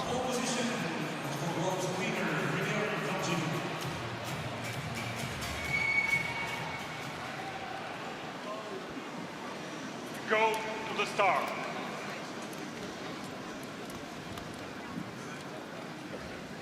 Right. Kim Jong-un penalized yesterday in the B final of the 1500, was it? Sorry, I was just noticing that Hwang Dae-han wasn't racing here. You're right. So the knee does come back to haunt him. I missed that at the start. I was just remarking on Im Jong-un's penalty yesterday for having his blade over the line twice on the start. That time he was able to get it behind the line comfortably. Well, I think it was an intentional false start penalty from Im Jong-un yesterday as William Danjanu takes to his office pitch. Pietro Segal responding, tucking in behind William Danjanu. And he gets a couple fingers to the face, does Segal. Im winding it up on the outside. Where's the opening going to come? We know Danjanu's going to respond by picking up the tempo. And Im does make it all the way around. Roberts Kreuzberg's now making a move. Danjanu might have dropped a bit of speed as Im went by him, but now Kreuzberg goes down. Kreuzberg just caught on the outside, couldn't hold that turn exit. We'll get a review inside 2 to go. It's time for the bell. Oh, Danjanu is down. Steps on a block. And it is Im Jong-un guiding this one around. Segal in second. But it's that nightmare scenario, deja vu all over again on that same corner. Danjanu goes down.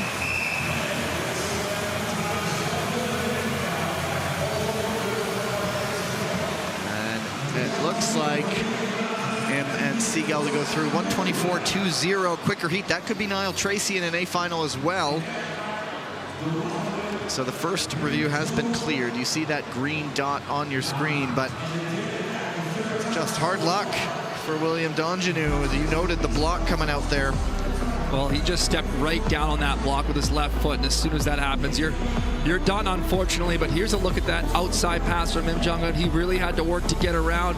He still makes it look effortless, but it's never an easy feat to get around the outside of William Danjanu. Bit of a stumble there. Here's Kreuzberg then trying to follow suit, but Danjanu able to defend.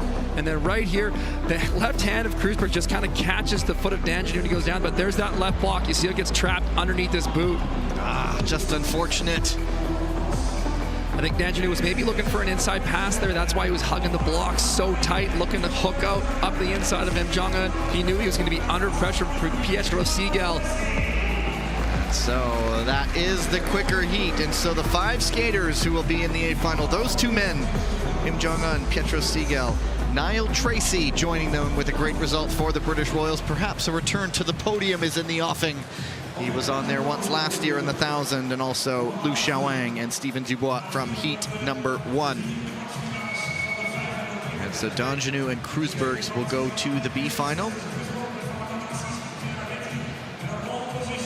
And there will be that A final. The wait, fortunately, is not very long. We'll be getting through to the women's 500-meter quarterfinals coming up. And heat number 1 of, count them up, 4 top 2 and up to maximum 2 fastest third place skaters will qualify for the semis. Ksandra Velzebor, unbeatable in this distance this season and dating back to the World Championships in position 1. Chiara Betti, Valentina Asic, Kristen Santos Griswold, and Wang Xingrun. Go to the start.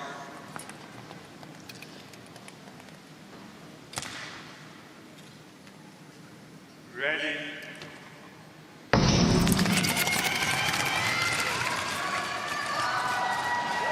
Everybody gets through the corner, but so many races. Ksandra Velzebor is out of sight off the start line. Santos Griswold gets a bump and goes down.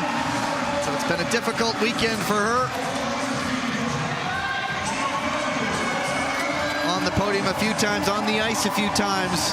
But it is Ksandra Velzebor just pulling away. Betti in second, Asic and Wang. Well, you still want to push the pace, but you need to keep it in control. We know that they're still looking for that time position, better than their start position in the next round. And the fans love what they see. But ho-hum, she's done it again. It's just unbelievable, the speed of Sandra Velzeboer off the start line.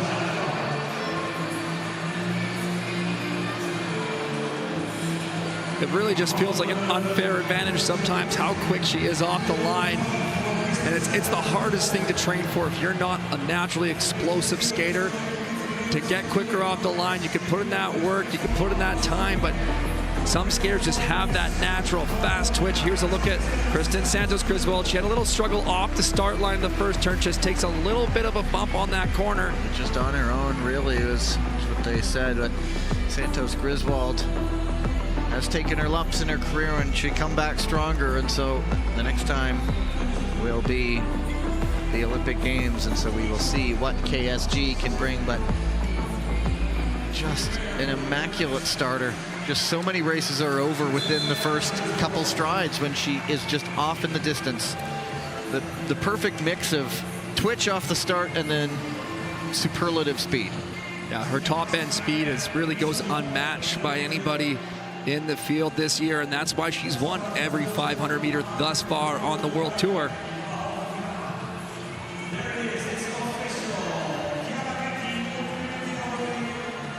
I think the only one person who can maybe match her on the start is Kim Boutin, but she is off recuperating a bit of a back injury. It's been bugging her, and so she'll try to be in line in time for the Olympics. Here's heat number 2, Corn Stoddard, Kim Gilly. Quick turnaround for her. Hannah de Smet, also a quick turnaround for her. And then Camila Cellier and Natalia Malashevska. Malashevska, a very good starter, but out of position number 5. Will be interesting to see what kind of jump she can get right up into the mix.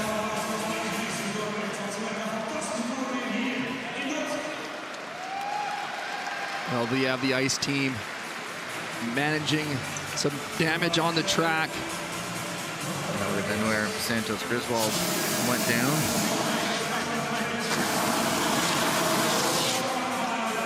I've still never deployed a fire extinguisher in my life. I guess that means I've led a pretty safe one.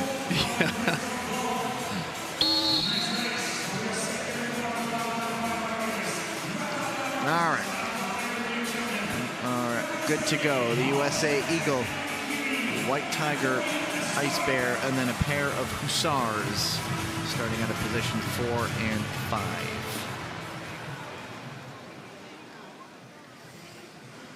Go to the start.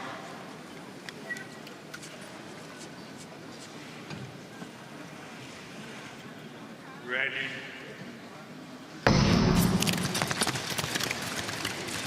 And quick off the line. Not everybody making it around the corner. Contact, they'll bring it back. Stoddard was quick out. De Smet also. But then Kim and Cellier both going down, and we'll get another look and then another start. Camila Cellier coming around from position 4. Contact on Kim Gilly. Kim Gilly is a little bit of a slower starter. She struggles off the line, but she does have the top end speed. So these early starts, though, in the 500 are a challenge for her. She needs to get a good first step, get to the blocks, try to maintain her position, and then she has the speed to carry once they're into the race. Looking at the equipment. They're doing a full blade swap. Starting to recognize what they're doing. Yeah. Interesting to see Hannah de Smet doing a blade change. Malashevska getting her blades checked as well. But a full change for Hannah de Smet. I didn't see a contact that impeded her, but maybe this is just a precaution.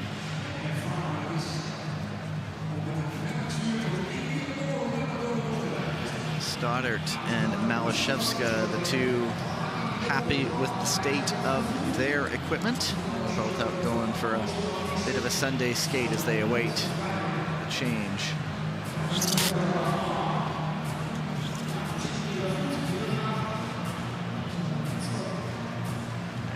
Next heat, Soro, who, from my looks of things, has sealed up the Crystal Globe.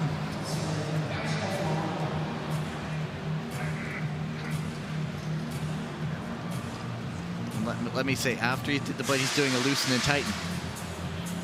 Sorry, what was that? I was trying to profess my knowledge. The loosen and tighten effect, yeah. Try to make sure that band is set right. There's Malashevska yesterday. She took a hard fall in the relay. We saw her suit get quite cut up. Got a new one there. She was just smiling because she saw herself on the big screen. At one end of the screen, there's a pretty massive video board. And so as skaters come through the finish line and head into the first corner, they get a pretty wide shot at themselves. Well, some of the skaters have been using that strategically to see if they can identify anyone trying to set up passes on them while they're coming down the straightaway.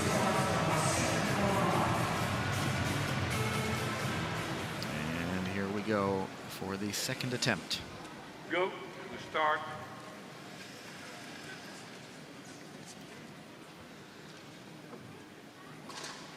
Ready. And it's another good jump from Malashevska, getting up ahead of her teammate and ahead of Kim into third, but it's Stoddart. Selye down with Kim Gilly there. Selye and Kim go down, and now it's a race of three. Stoddart, Desmet, Malashevska. That will get a review as Kim a little bit slow getting up, but we'll watch the race right now. Stoddart holding it again. They are now all up on their skates. Good to see. Inside, 2 to go. Malashevska trying to maintain contact. Of course, there is the chance of a time as well, but Desmet sizing up a move. They might just consolidate and go for as quick a time as they can. It's Stoddart who will take it ahead of Desmet. Malashevska for third. And Malashevska goes a 43.330, which is quicker than Ashich's time from heat number 1, and the review already has been cleared. And so it was Selye who was the first to fall on her own, and Kim was in the unfortunate spot and was just a passenger there, but it was not in an advancement position. Well, Selye goes way inside here, then trips up as she's trying to work her way back onto the track. Is it a toe? There's a clash of the skates with Kim Gilly there. She's heading towards the corner entry. There was a bit of a scare there. Kim Gilly was slow to get up.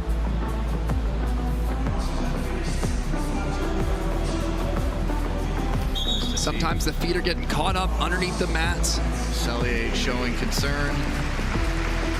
For all the rivalries that are out there, for all the intense battles, these skaters do care for each other. Because ultimately you are, as I always say, you're responsible for each other's safety as well. And you don't want anyone angry, bitter at each other, seeing red, because that could lead to catastrophe in the end. Well, just so important that you're always going out to battle, but respecting your opponent. Such an important part of short track speed skating. You see each other so many times. Everyone's out here giving it their all. But at the end of the day, we're all enjoying the sport that we love.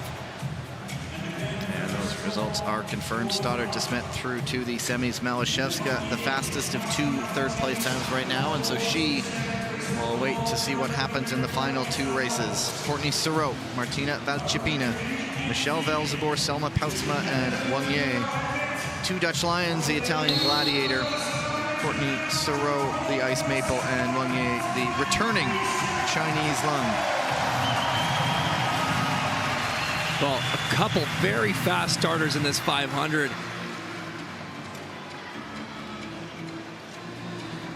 Watch Valchipina.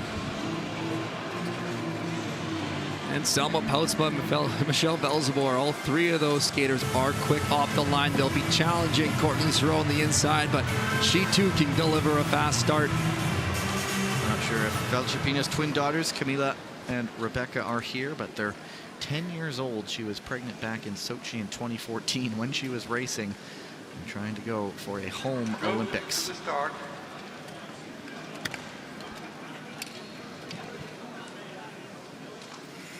Ready.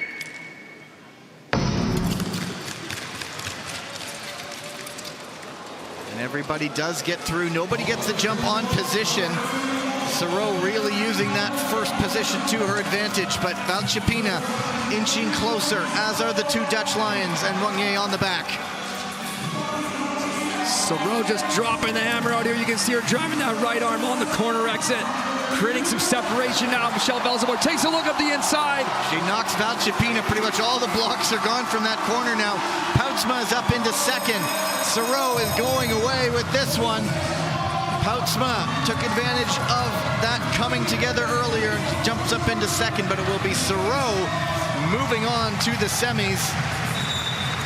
And Poutsma up in second, but there was that move by Michelle Velzeboer on Martina Valchipina that will get a second look.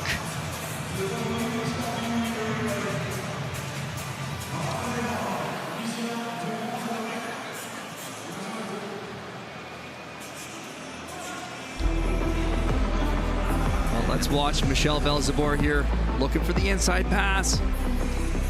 Going, I think she's still a little bit behind Martina Valchipina on that corner entry. And I didn't see any sort of double pump from Valchipina, which you will look like for a possible lane change. That is, could lead to an advancement of Valchipina into the semis, and they've made their decision.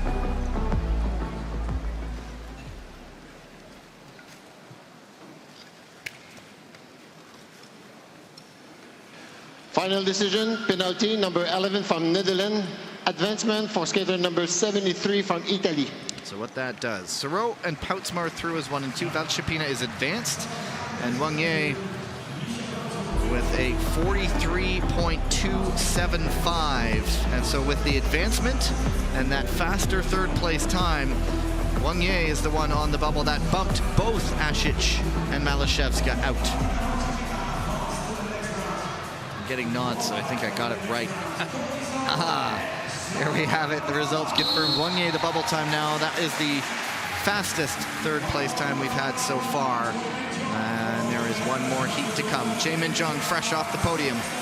Ariana Fontana, the Italian Gladiators, Florence Brunel, Canadian Ice Maples, Sung Chutong of the Chinese Lungs, and Diana Laura Vegi of the Hungarian Falcons. She came through the repechage this morning. Go to the start.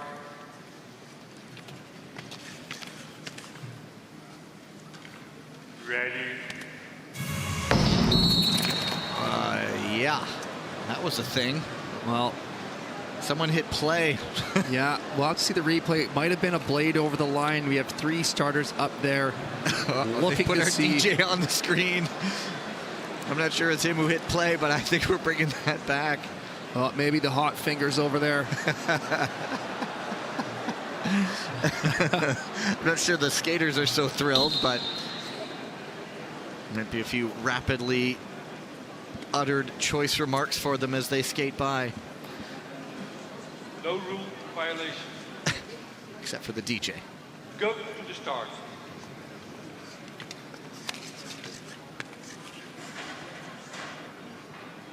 Ready. There we go. Everybody did as they should. A good jump by Fontana to get up into second. Now you hit play, sir. And we are off to the races. Well, terrific start from Ariana Fontana. Making a return to the World Tour after taking a little break, racing some long track. Trying to do the double sport thing in what could be her last Olympics. Another home Olympics. It would be the second of her career, but she's beaten into second by Brunel. Jae-Min Jung off the front and 1 to go. And she just keeps it too quick. Jae-Min Jung just sees this one through as Brunel gets up into second.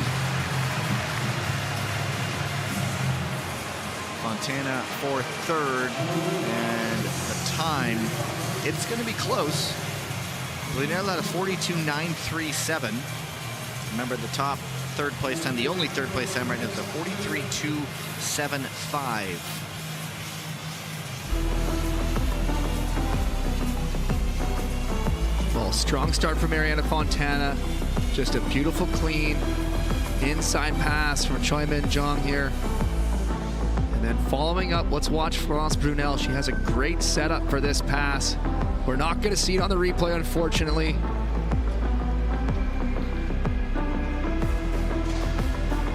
Vegi going down there. She just coasted all the way. Her tracks are still there going into the mats. She went in safely. And yeah, Fontana with the 43.003. That is the one fastest third place time. And so she will move into the semifinals. There you go. Jae-Min Jung, Florence Brunel, Ariana Fontana. Valchipina will go through on an advancement. And there you have it. Those will be the semi-final skaters.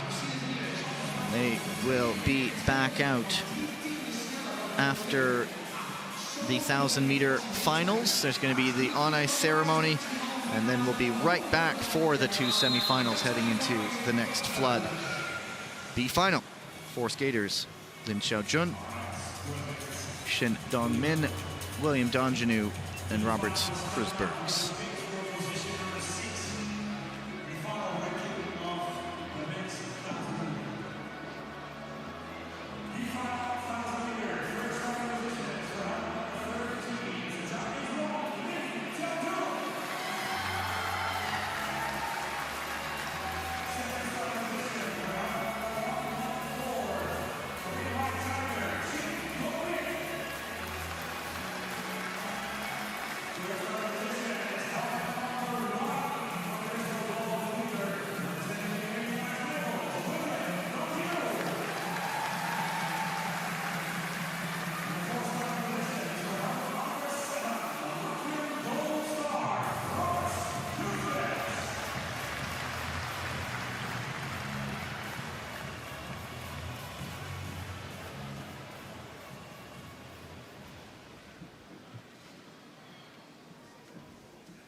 Go to the start.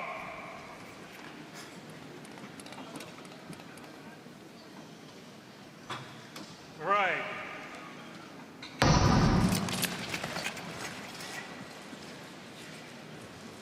And not the quickest 1,000 meters we've opened, but... Well, watching William Donjanu opting to go to the back of the race, I wonder maybe he's going to go with a change of strategy, maybe be not so aggressive on the front as he typically is, maybe try a different approach. This is an opportunity to practice some different tactics. When you're not in the 8 final, maybe a learning opportunity, put yourself in a different situation than you're used to. We can also presume maybe just saving little bits of energy. They do have relays coming up as well. Oh, no, wait, they don't, pardon me.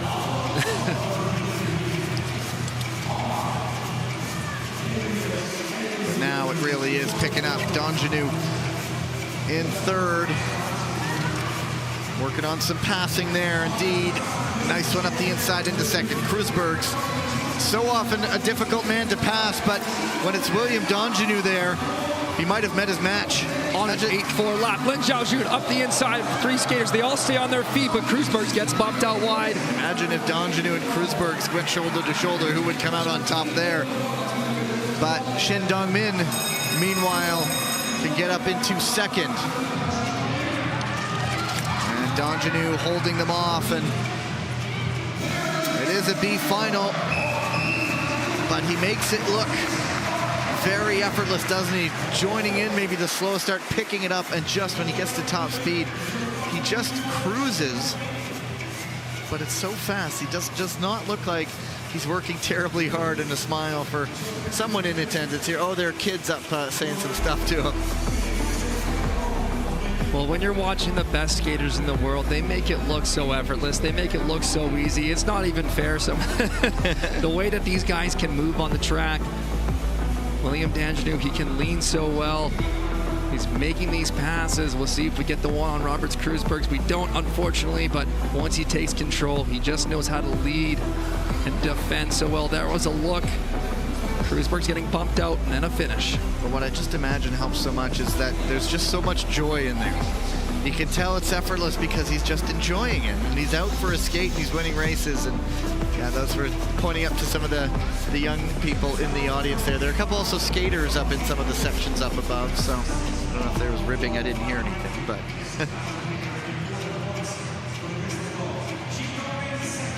a nice win for Donjanu, winning the B final. Getting the last couple points for himself in his Crystal Globe results, although that might be one that does get thrown out because most of his results that he's keeping are 1s and 2s and 3s. Only 7 golds. Ho-hum.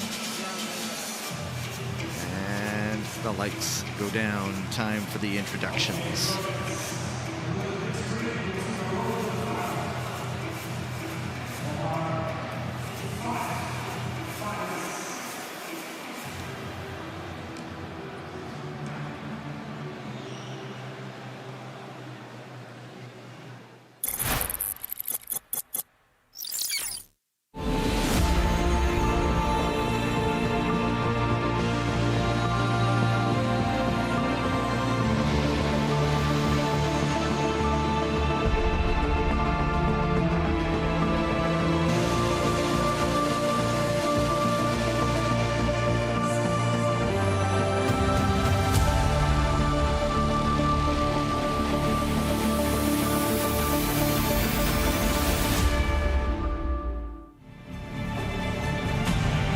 Dordrecht, ISU Short Track World Tour Odido Cup. This is the men's 1,000-meter A final. First starting position for helmet number 113. It's a Korean white tiger, Rim Jong-un.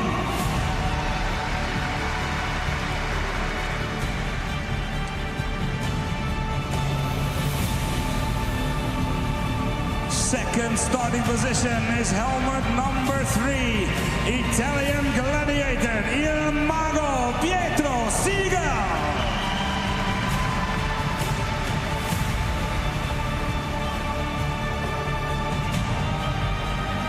Third starting position is for helmet number 16.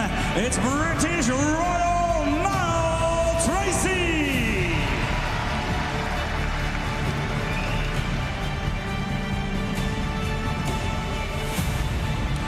Fourth starting position for helmet number 14, representing the Chinese Lungs, Liu Xiaowang.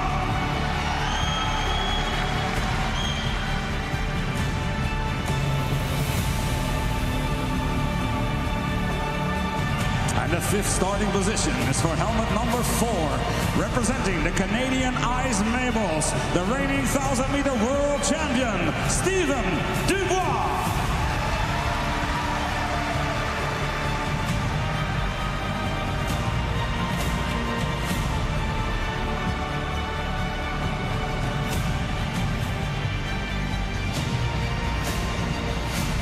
Final individual men's race of the ISU Short Track World Tour in Dordrecht. The men's 1,000-meter A final. This is the young man who burst onto the scene this year, winning races right away. Im Jong-un, Pietro Siegel picked up his first senior victory in this distance back in Montreal.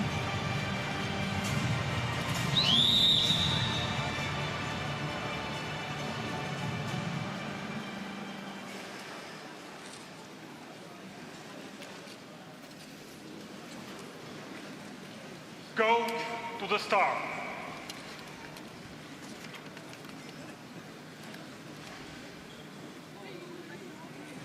Right.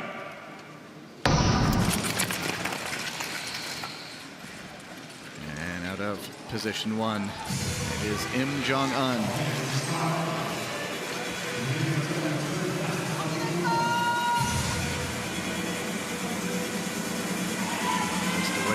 Liu Xiaowang up into third. We watch when Dubois decides to make the move. And he follows Niall Tracy, who tries to get around to the front. And now Dubois bumps with Tracy as they both try to come together. Now Dubois has work to do. Siegel, recognizing this opportunity, jumps to the front, and Liu and Im are following him. Pietro Siegel settles in at the front of the race. He's keeping the pace high, 8-7 lap there. And Siegel now pushing it at the front. Dubois, he recognized as a danger, who's now stuck at the back, and it's a long way to gain. The Canadian can pick up the pace very quickly, as we well know. Now Liu Xiaowang, every single time we see him looking like the world beater we know he is. Well, great toweling on that inside pass with 2 laps to go. We're going to be coming up on the bell here. 1 to go. Here comes Im Jong-un. Trying to get around the outside. Liu Xiaowang, he has him beaten, and it's Im Jong-un. Oh my goodness, the young man has done it again.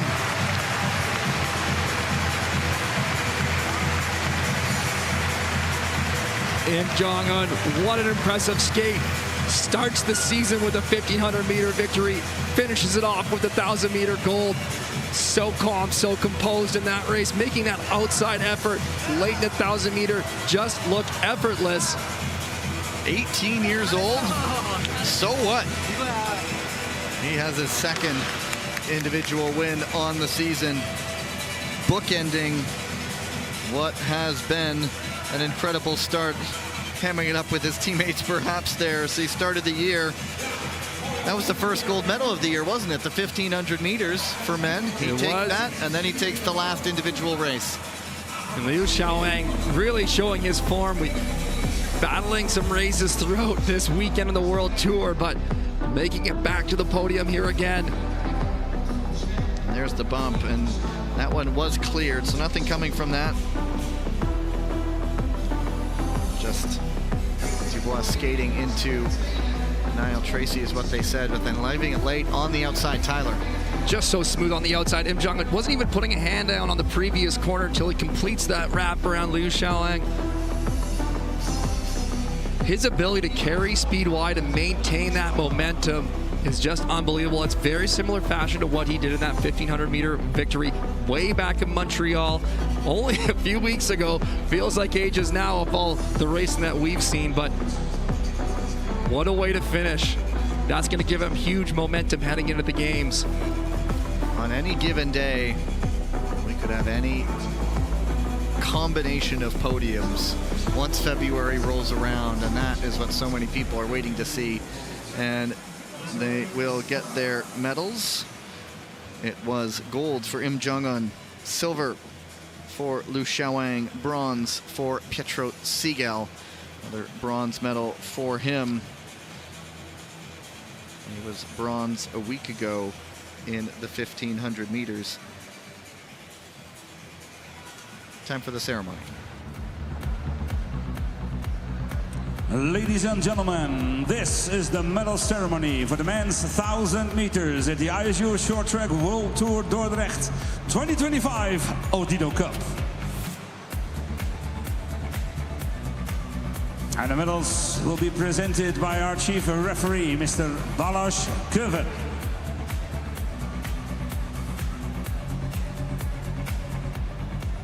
In third place and winner of the bronze medal, representing the Italian gladiators, Pietro Segal.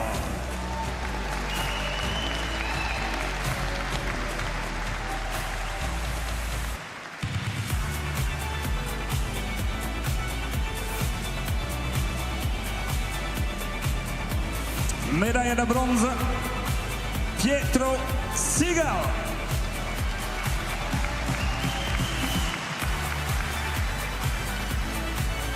In second place and winner of the silver medal, representing the Chinese lungs, Liu Xiaolang.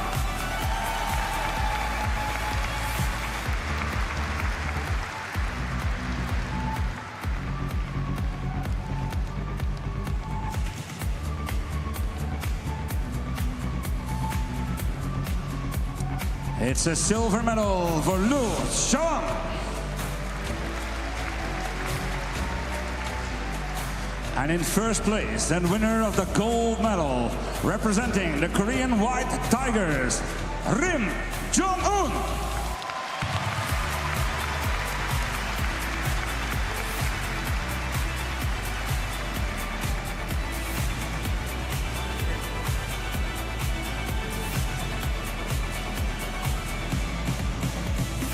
Put your hands together for the gold medal of Rim Jong-un.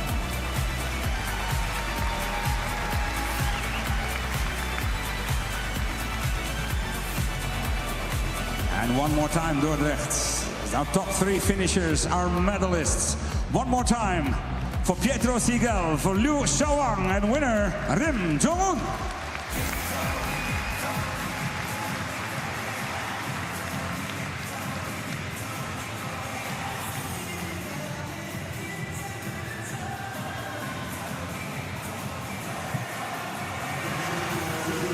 The season started with Im Jong-un winning, and it finishes with the individual races with him bookending it with another gold medal.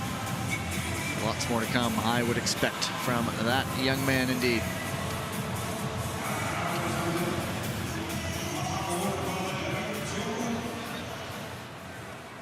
Here with Im Jong-un, what a beautiful outside pass to finish that race and take the win. How happy are you with that result? Oh, it was too hard race, but it's thank you for my supporters, and it feels so happy. Do you have anything you want to say to your friends and fans back home and your family? I need to go more up and up, and I want to be a champion boy. thank you for my supporters and friends and family. Congratulations. Very well done. Will you throw this out to the crowd for us?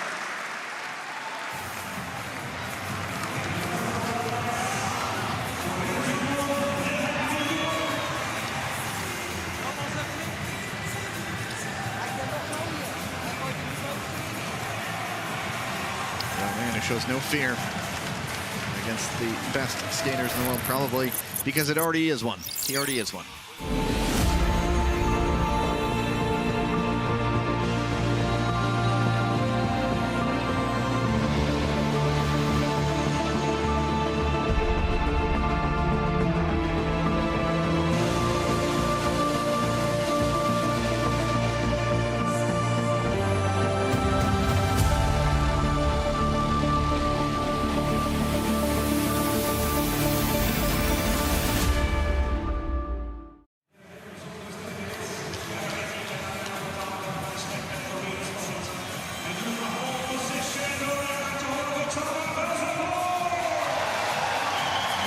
The updated Crystal Globe standings. We know who is on top. William Dongeneau. And we go right into the women's 500-meter semifinals. And we will get the ice resurface. We'll come out for the finals, and then the last races of the day, the relays. Heat number 1, Cassandra Velzeboer, Corinne Stoddart, Hanna de Smet, Ariana Fontana, and Chiara Betti. Go to the start.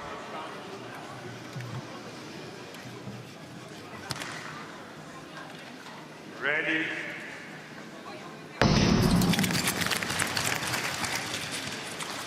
And as you can imagine, it is Cassandra Velzeboer out quickest. De Smet and Fontana in second and third. Stoddart has some work to do to get right up there, but that is allowing Velzeboer to just pull away. Absolutely dominant in the 500 meters. There is no one who can match her right now. Start to finish, Cassandra Velzeboer on course for another A final. Stoddart does get up into third. It is a near procession. Here comes Stoddart to get up into second. She gets the move and gets it to stick. A great race by Corinne Stoddart.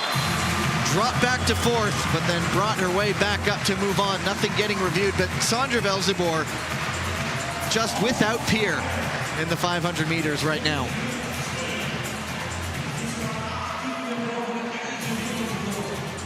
Well, you got to think this home crowd is giving Cassandra Velzeboer a little extra energy. She's been on the ice a ton already today and delivers again, just flying out there. Gavin, you may have to catch me up, but I think there was just a huge move from Corinne Stoddart within that race. Yeah, she actually dropped back to fourth. Welcome back, by the way. She started at position 2. De Smet and Fontana got ahead of her, and she left it late. 2 good moves and was able to salvage second place. But Cassandra Velzeboer in the 500 meters on her day, which seems to be most days, can just pull away from anybody. She will try to make it 4 for 4 on World Tour, and 5 in a row in this distance in international competition. The winning streak started at the World Championships last year. De Smet will see a 42.830 does it.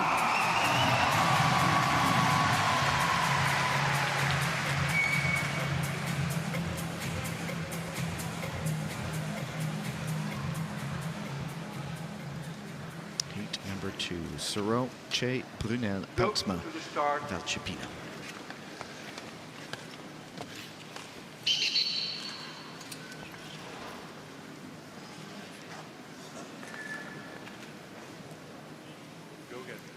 Go to the start.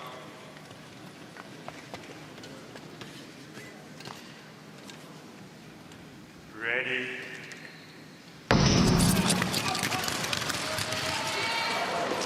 And everybody does make it through the corner. Poutsma looked a little off balance, but everybody did get through, and it is Soro and Che 1 and 2 right now.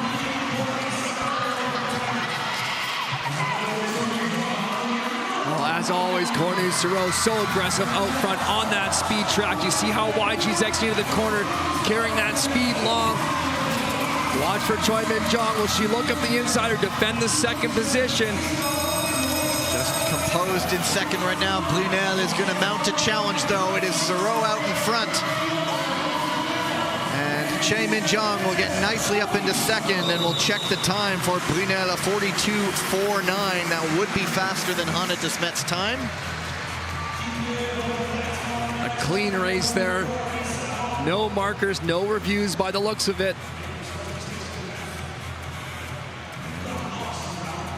Quickly review it all, but yeah, nothing that caught the attention. It was just straight out drag racing. Well, I think Courtney Sereau was really pushing the speed there. I feel the only way to dethrone Sandra Velzebor in the 500 is to try to put up a faster time in the semifinal to have that lane position benefit on the start. Otherwise, Sandra Velzebor on the inner lane is so tough to compete against. Sandra Velzebor put up the faster time of the two races. She will be lane position number 1. So Courtney Sereau will be position number 2 and trying to do whatever she can to overtake Sandra Velzebor in the final of this race. You make it seem so easy. Yeah. One thing Sandra Velzebor has shown, if there is one thing, it's that start. She just gets that huge gap. And we'll see one day she will be toppled, but we will see if it is this day. Sereau through, Choi Min-jung through, Brunel through. That will complete the A final. They will join Sandra Velzebor and Corinne Stoddart. Stoddart will be out in position number 5 when we go racing once again. And that will be not long from now, about 13.5 minutes for the B and A finals of the women's 500 meters as we wind towards the conclusion on the ISU Short Track World Tour.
My name is Jean-Pierre Gilles. I'm from the Canadian Ice Maples, and I'm about to draw what represents our team.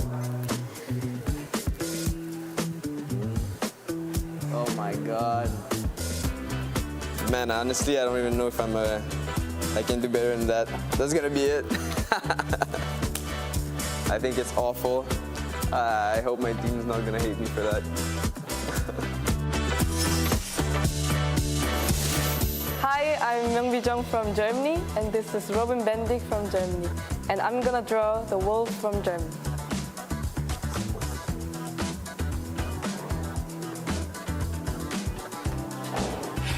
Are you ready? Already? Yes. Wow. She did a pretty good job. Good.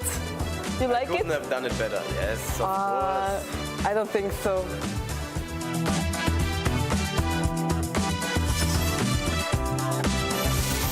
Hi, I'm Raphael and I'm drawing Swiss Ibex.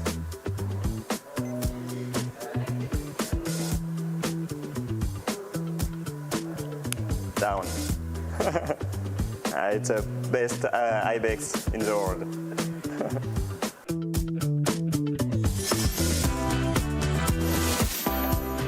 My name is Eklavya Jago. I'm from Team India and I'm drawing the Indian Maharaja.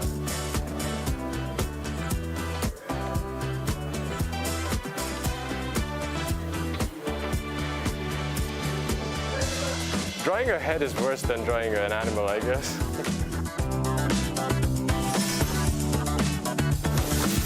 Hi, I'm Tibor Komerički and now I'm going to try to draw the Slovenian gold horns.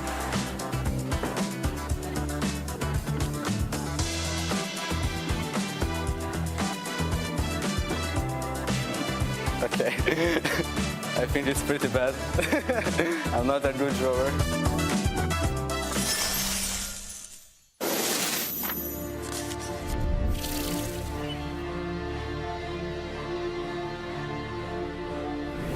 The only time I really think about it is when I get asked about it. But it is in the back of my head. 뭔가 스케이트 잘 타지거나 뭔가 그럴 때는 이제 올림픽 무대를 한 번씩 꿈꾸는 것 같기도 하고 아직까지는 그냥 제 눈앞에 놓여진 월드 투어에 좀 더 집중하면서 이제 Yeah, I do think about it a lot, but I also try not to and just stay in the moment and stay in the day and the week that I'm in, rather than looking so far forward towards the games. If you think about the Olympics too much, it's overwhelming, and I don't think you'll get to that point. I think for me, I have to set myself some short-term goals, and I get more drive and motivation to actually improve every day. 올림픽에 있어서 뭐 가끔은 생각은 하지만 이 월드 투어를 통해서 올림픽을 갈 수 있는 티켓을 따려고 많은 노력들을 하고 있습니다. 我会让我每一天专注于每一天的训练和生活，然后一步一步的去走到奥运会。 I don't think I think about the Olympics that much from day to day.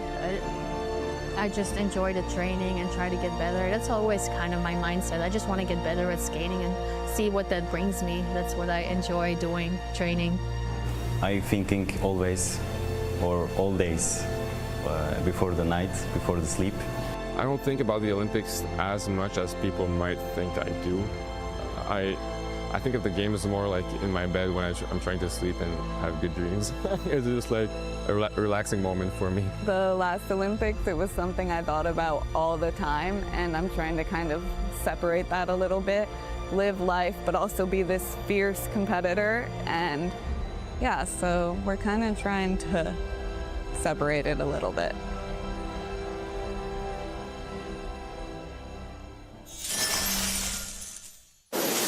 Now, Tyler, for many of these skaters, World Tour is important, but for so many of them, even starting in the off-season till now, all eyes are on the Olympics. How do they mentally kind of handle all of that pressure building until February? Well, it's a big challenge for the athletes to manage. There's the pressure they put on themselves. There's the pressure that they feel to represent their country. And, you know, at times the pressure of a nation on their shoulders that they want to perform and they want to deliver. So it really starts in the off-season where you know you have to make your improvements at that time. You have to put in the work. You have to improve over the off-season and deliver on the Olympic year. But as we go through the World Tour, you have to qualify for the games. Following your qualification, now you're really dialing it in for the Olympics. Again, the pressure mounts and mounts, and every week we get closer, the pressure rises and rises. So it's a real challenge for the athletes to manage that. They have to stay focused, they have to stay composed, but they can't let the weight of that games overtake them and put them down. The waiting is almost over. We'll see if all that pressure, all that commitment will pay off in just a few months' time.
It is the final block of racing in the second edition of the ISU Short Track World Tour.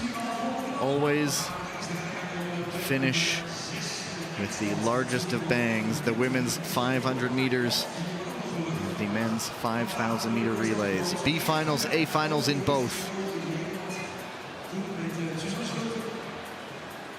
And the women's B final in the 500 meters coming up to the ice. All three of the Italian gladiators will take to the ice. Martina Valcipina, Arianna Fontana, and Chiara Betti. Hanna de Smet and Selma Poutsma. Her trademark quick start will come in good service out of position 1. And if I'm not mistaken, well, Selma Poutsma is definitely expected to win off the start line. The challenge for her is going to become to maintaining that speed in the final laps. Sometimes she has a tendency to dive the entries as she's starting to fatigue and dump speed, and that opens up the opportunity for following skaters to make a pass on her.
Gladiators will go without an individual medal on the women's side this year on World Tour. We picked up a relay medal yesterday. Go to the start. 3 skaters here in the B final. Ready. And Valcipina also a good start, as does Arianna Fontana. So it's Poutsma, Valcipina, and Fontana. De Smet, one of those skaters who could come back in using that great speed endurance that she has, but at the moment, Poutsma is holding off Martina Valcipina.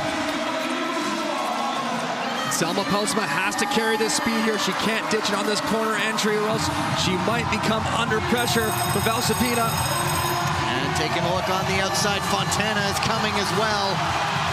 And Valcipina not finding much room, and Selma Poutsma will skate some good defense to victory in the B final. Very well done. Pushed it late. Great finish for Selma Poutsma. She did a much better job in this race, keeping her speed going at the end.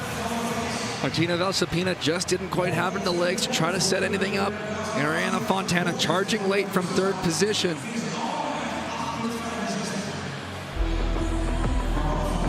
Look back. Good starts by Valcipina and Fontana, relegating De Smet, but Poutsma just took this one wire to wire.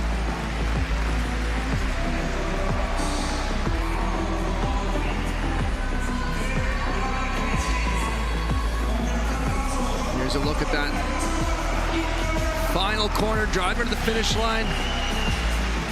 Fontana, did she sneak through for 2nd? She might have. It was very close at the end.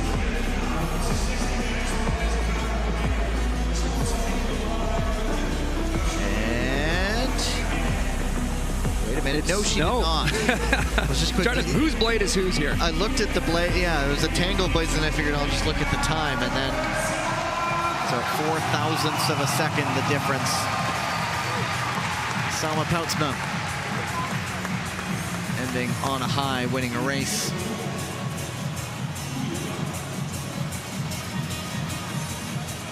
Sets her up pretty well. They will have the Dutch National Championships in January. That will factor into how they select their Olympic side.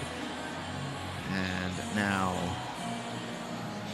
can Velzeboer make it a sweep this season in the women's 500? Time for the introductions.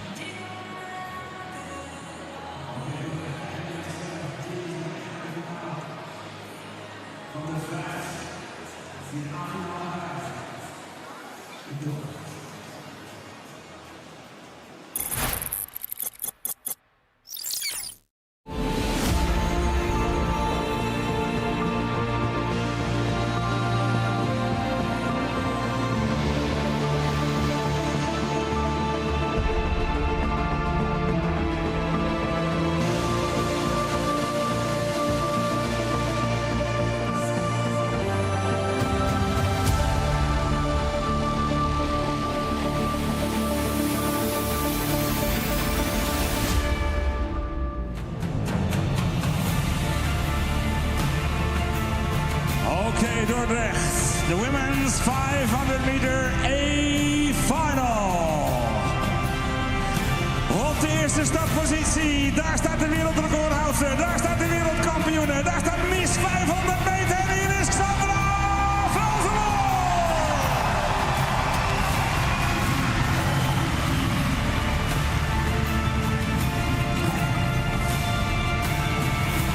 Second starting position for helmet number 14, representing the Canadian Ice Maples, is the current Crystal Globe leader, Courtney Sarro.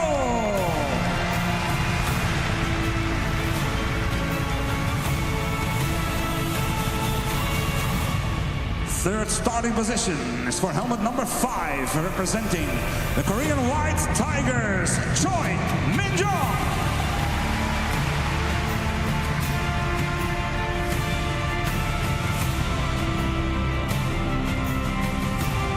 Fourth starting position is for helmet number 8, also representing the Canadian Ice Maples. Bienvenue, Florence Brunel.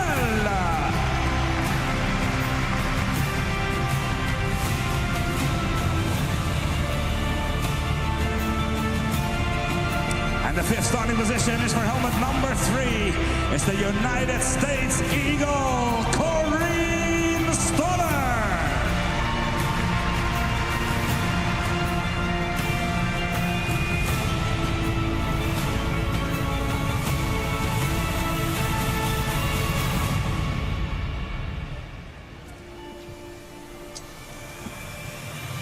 So Sarro has the Crystal Globe. Didn't even give it a second glance, though, focusing on this race. Who can beat Xandra Velzeboer in the 500 meters? I'm asking you. So far this year, nobody, but if anyone can do it, I like Courtney Sarro's odds from position number 2, but Xandra Velzeboer's just dominated this event all season long, and she's showing no signs of weakness. Go to the start.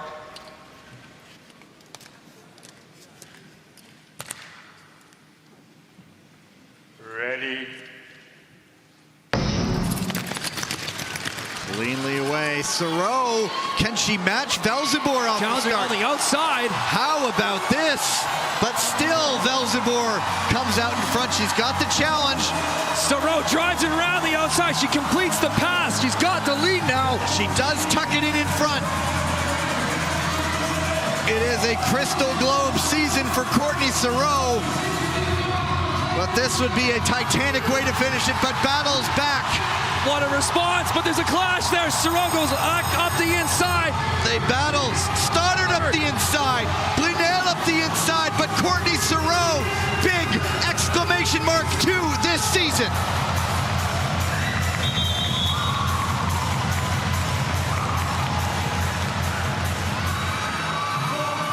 And we will see how that result holds. I'm just catching my breath here, Gavin. It was a flying start from lane number 2 for Courtney Sorrow there, putting Sandra Velzenborg under all kinds of pressure. And is it another silver medal for Corinne Stoddard? Brunel crossing the line in 3rd, but a lot at play as we were watching the front. There was grappling and all that, so it's up there to unpack it. The yellow dot, it says, has been cleared. And so it could be gold and bronze for the Ice Maples with the USA Eagle in the middle. But a race like that, you're watching for so many things.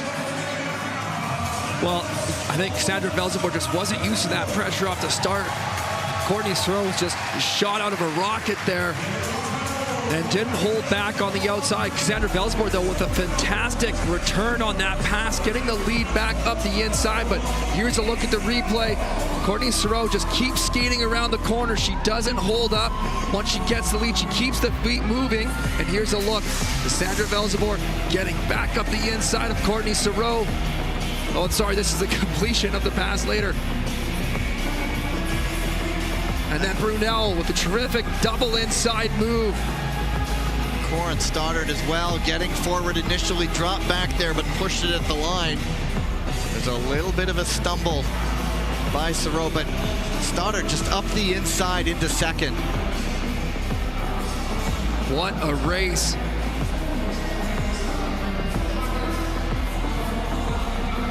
Absolutely, absolutely ferocious from all of them, but Courtney Sorrow. Well, this will clinch her Crystal Globe title. Courtney Sorrow, what a season.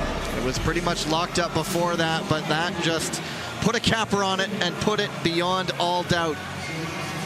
Completing the comeback last season where she didn't make the start of the year, came back, got a first victory. It was emotional in Tilburg, and now just this season, incredible. Courtney Sorrow gold, Corinne Stoddard silver, Florence Brunel the bronze.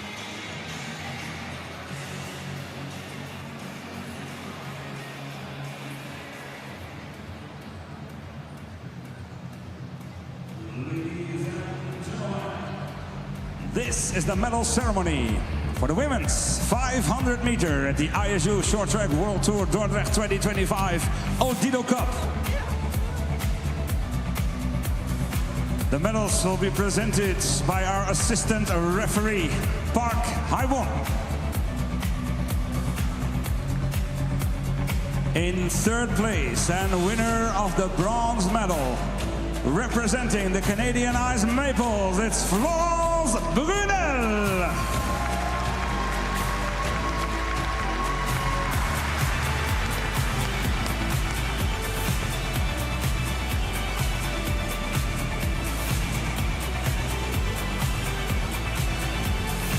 It's the bronze. Congratulations, Florence Brunel.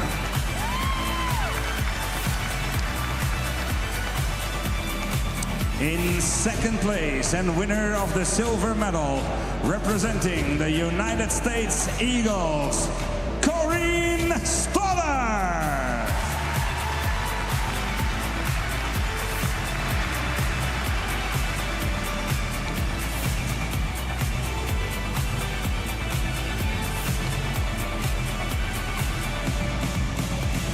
It's silver for Corinne Stoddard. And in 1st place, a winner of the gold medal, representing the Canadian Ice Maples. After the 1,000, it's the 500 for Courtney Stoddard.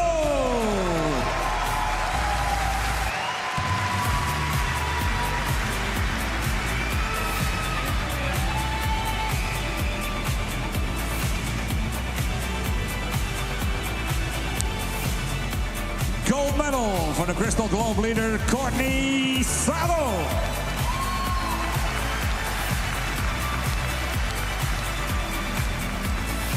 That's great, Dordrecht. Wereldklasse bij elkaar. Let's put them together. One more time for our 3 medalists, Florence Brunel, Corinne Stoddard, and Courtney Stoddard.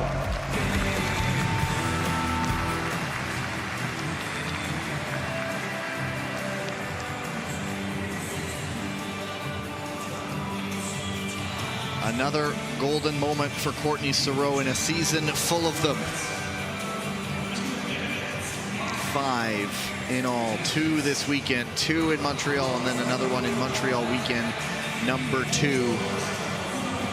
Florence Brunel, her first individual medal of the year, and Corin Stoddard, gold will happen soon. By the law of averages evening out, you feel. 7 in all for her. Let me just see. Let me do the math. Hang on. 1, 2, 3. Yeah, 7. 3 of them silver.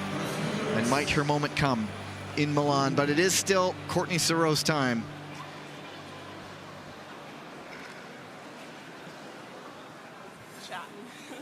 Here with Courtney Saroux, this has been an incredible season for you. You hadn't yet won a 500 meter. How does it feel to capture the 500 today? Oh my gosh, I got a little emotional because, no, I can't talk. It feels really good.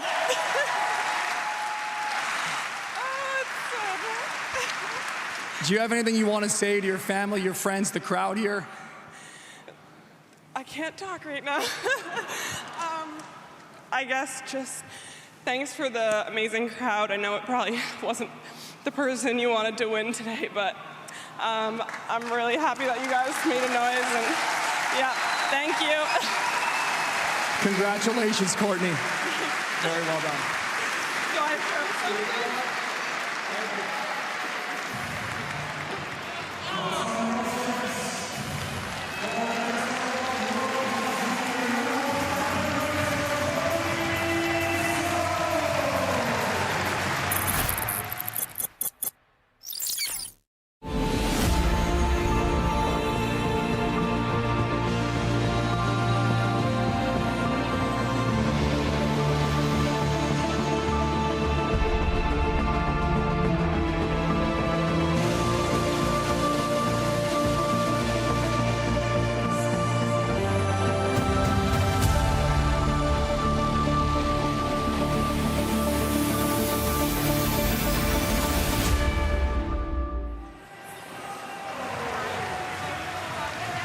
A season that defies words for Courtney Saroux.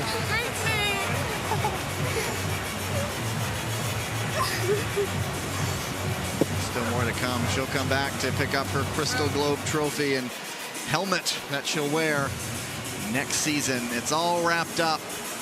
Incredible results by all of these skaters, really.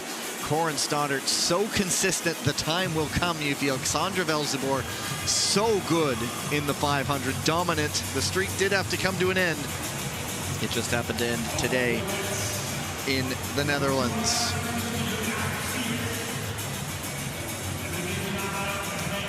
Last 2 races of this ISU short track world tour. Already looking forward to next season. We'll get through the B final and the A final, and then we'll get the Crystal Globe presentations. There you have it, the Belgian Ice Bears, Canadian Ice Maples, Japanese Ninjas, and German Wolves. The Canadian side has William Dongenou, Steven Dubois, Jordan Pierre-Gilles, and Félix Roussel. Stan de Smet, Ward Petre, Enzo Prost, Alejandro Rivero, Meyerschach. Japan, the Ninjas with Miyata Shogo, Hayashi Kosei, Iwasadan, and Watanabe Keita. Germany, Robin Bendig, Ben Jung, Jonathan Roskenblack, and Raphael Schlosserek.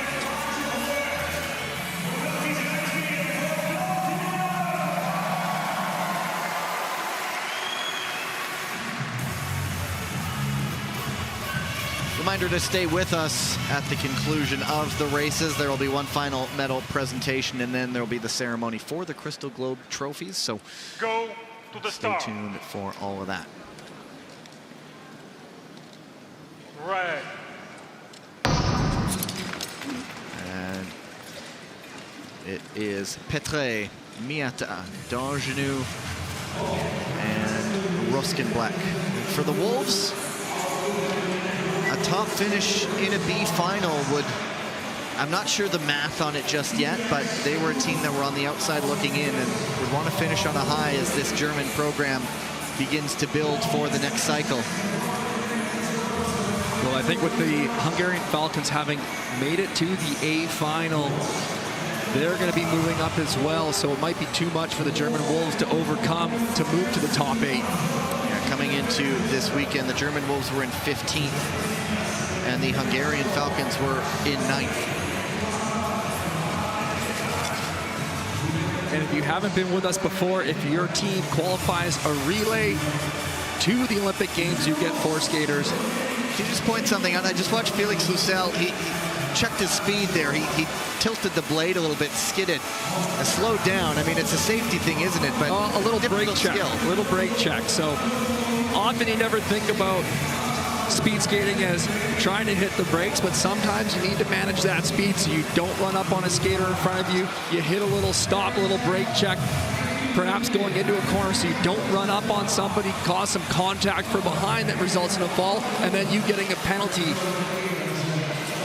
It is Ben Jung leading the way, bringing in Raphael Schlosserek, Enzo Prost, and Jordan Pierre-Gilles getting up into second. Iwasa Dan of the Ninjas really just been used largely as a relay specialist. On the exchange, the Ninjas getting up into third, Watanabe Keita. Robin Bendig for the Wolves.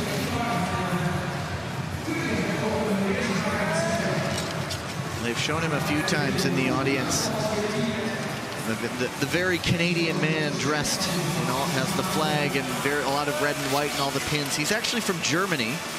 Chatted with him. He's from Dresden, a place that's hosted lots of international events, hosted the European Championships last year. But a big fan of the Canadian program and of this sport. Pierre-Gilles, the veteran, trying to wind back into form. Well, lots of little moves within this relay. The Ice Bears looking for a move there, but going into the exchange, Rivero Mayerschuk finds himself back in position 4, now looking up to go position 3 ahead of the Ninjas, but just a lot of little jockeying, a lot of little movement. The Ninjas responding. No one's full out attacking this race yet, but everyone's trying to move up. Everyone's trying to better position themselves, but all the while, the German Wolves lead it out in front. Roskenblack leading the way, but he has the Crystal Globe elect. Will be officially anointed later on as defending his title, William Dongenew.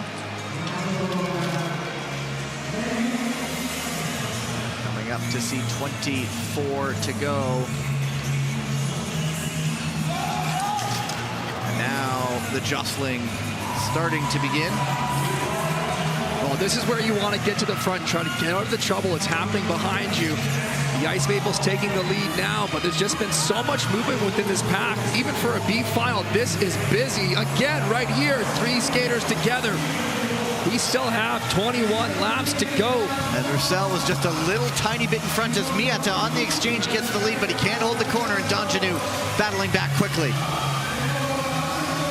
Miata responds. Back and forth they go. And it will be Dubois and Hayashi. Kosei, De Smet.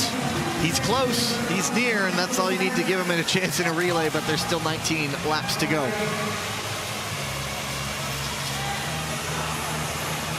Well, the pace has picked up now. Seeing some 8.6s, 8.5s, 8.3s on that lap board over there. And this is an interesting exchange. Roussel gets up to the lead.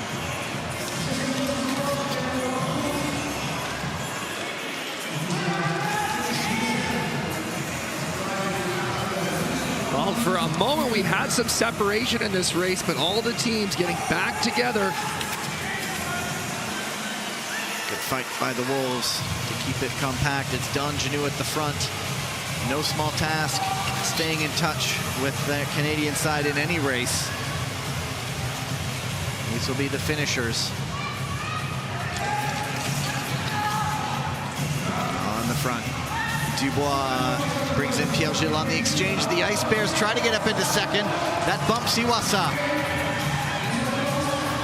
He fights back to scrap to get back onto the German Wolves, but that'll get a look.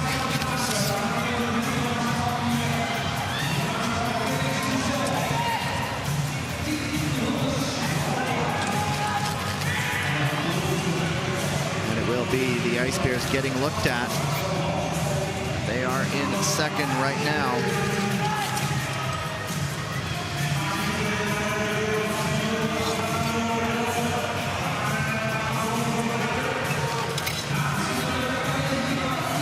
Little bit of an off push from the German Wolves there. Benjam able to maintain his footing. They have cleared that first review. It was just minimal contact. Now we really get going with 6 to go. The Ice Bears pushing right up behind Dubois. Jordan Pierre-Gilles out on the ice here, starting to pick up the pace. Roussel and the Ninjas back in for second. Nice move on the inside by Watanabe. And the previous incident was cleared. So now there is the separation. The Canadian Ice Maples showing their class, showing their pedigree. One exchange to come. Petre up into second. And we'll see, it's going to be Hayashi against Desmet for second. Desmet went wide on the corner. Hayashi not able to close it, but it is Dubois taking this one around, and there is a bit of a gap now, so Desmet might not even need his long reach. Dubois will take the B final. Desmet and Hayashi. And then the German Wolves, a valiant performance by them to keep that close, coming in fourth.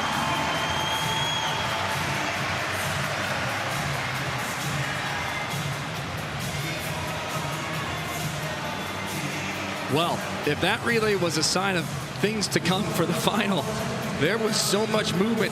Typically, we see teams take a lot more relaxed approach in the first 20 to 25 laps, just kind of settling in, figuring things out. And then this relay was the exact opposite. Just everyone on the move, constantly trying to gain position, try to improve their finishing result, move up to the lead.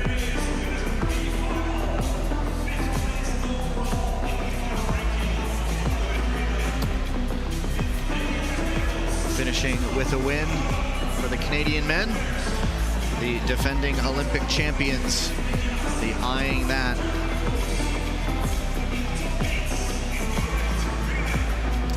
So then we will move on to the A final. The Canadians will potentially have Maxime Lahoun back healthy at a broken bone. Suffered in training, so that's why he skipped this last weekend.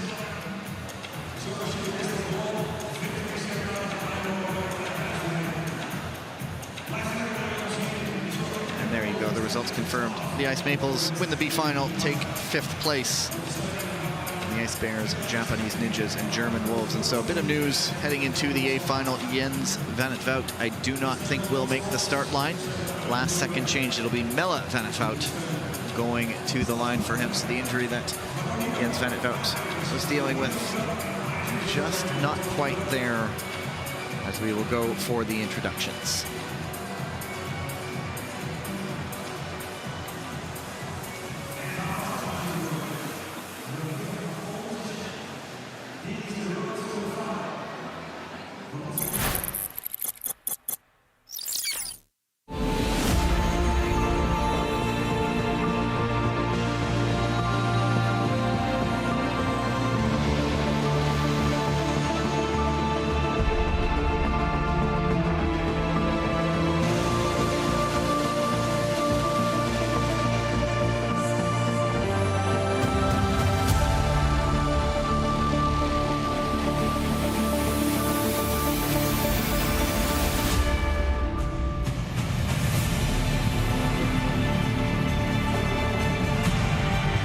Ladies and gentlemen, it's time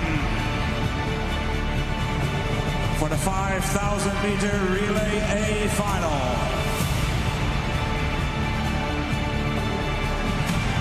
On first starting position, Teunboer, Itzhak de Laat, Melle van 't Vout, en Friso Ebels. Hier zijn de Duitse Lions!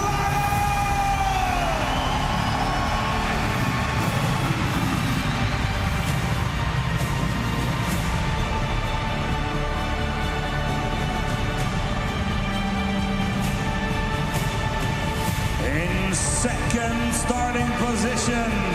Dordrecht, please welcome.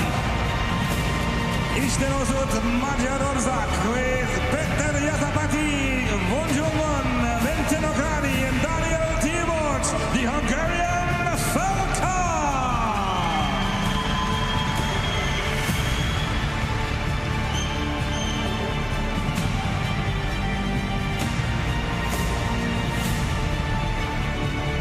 On third starting position, it's Liu Xiaowang, Lin Xiaojun, Liu Xiaolin, and Zhang Guohao. It's the Chinese Lungs.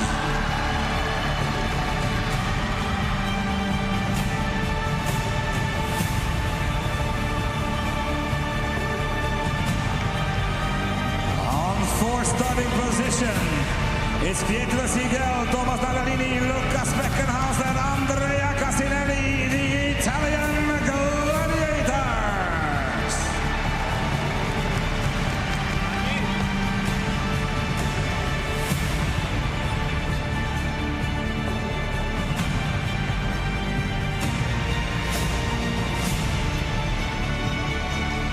So whatever happens here, there will be a first-time winner on the World Tour season. The Gladiators have had 3 bronze medals. The Chinese Lungs have had a pair of silvers. The Dutch Lions have 1 silver, and the Hungarian Falcons reaching the A final for the first time this season. And they've already got kind of a celebration. They feel they have the spot secured. We'll await official word, but they were celebrating as if it was enough to get them into the Olympics.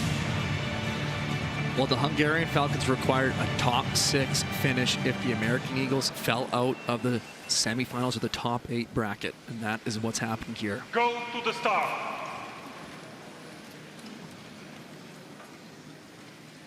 Right. Chris Weymans, Peter Jasapati, Liu Xiaowang, and Thomas Natalini on the ice. You look at the Chinese Lungs, and there is so much experience and depth in that side. The Lius, Lin Xiaojun, and the Dutch side. You saw a quick shot, Jens van 't Vout, focusing obviously to get healthy for what remains this season.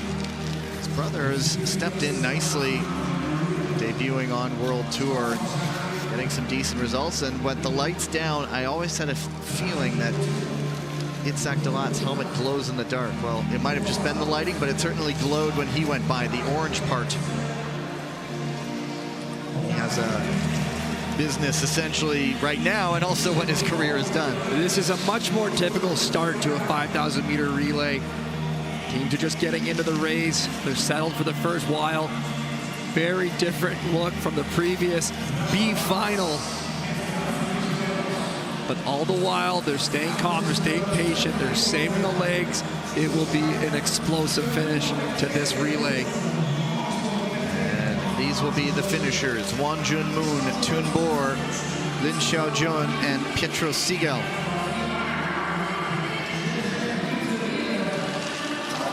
Sigel, another individual medal today.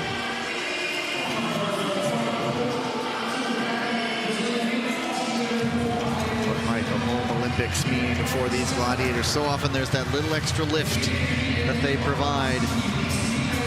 And if there's a team like this that gets going, they have the numbers to pull in some big medal hauls in a number of events. But right now, they're at the back. Daniel Tibort's at the front ahead of Mela van 't Vout and Liu Xiaolin. Well, I like to see the Hungarian Falcons, while ranked 9, maybe not the favorite team, not being afraid to get to the front and control this race, having their presence known. Well, the amazing story end that would be if they land on the podium here. Oh, the icing on the cake. It was a much different side that won gold in the relay at the Olympics back a couple of Olympics ago. They've gone through a rebuild, start to get their program back up, and there are glimmers, but this would be a full-on shining star moment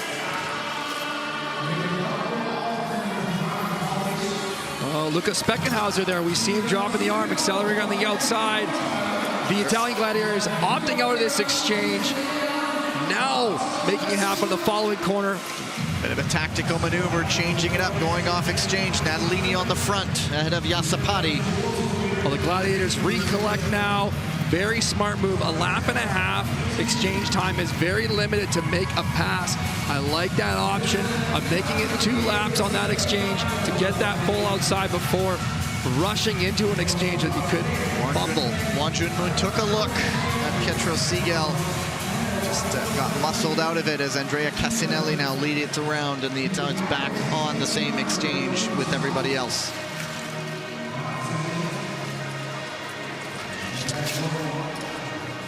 Liu Xiaowang there, tucking into second position. Daniel Tibort's now looking behind him with Melevanec out there. Natalini has Liu Xiaowang behind him.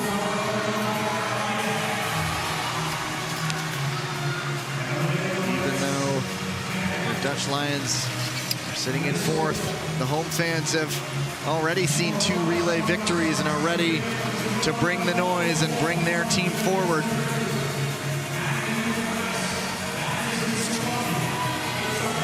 And here comes Itzhak Talat into 3rd, almost got into 2nd in a single move and decided not to push it.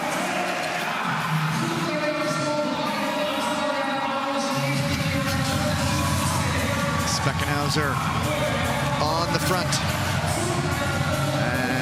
Bit of separation for 4th, but taking a look, not quite doing it though, Liu Xiaolin.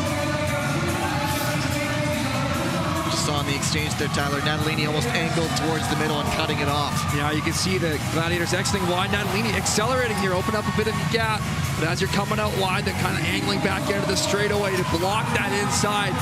Teams will be looking to make that pass on the relay exchange. Sometimes if you're a team forward, back of the pack, you can skate that wider track and accelerate in the exchange and push your teammate up ahead. Cassinelli. He has Zhang Bohao behind him. Itzhak Talat also hooking around. The Italians have been on the front for some time now. There's no way through yet. They are going to see 10 to go. Melevanec Wout up the inside for 2nd. Oh, great move from Melevanec Wout.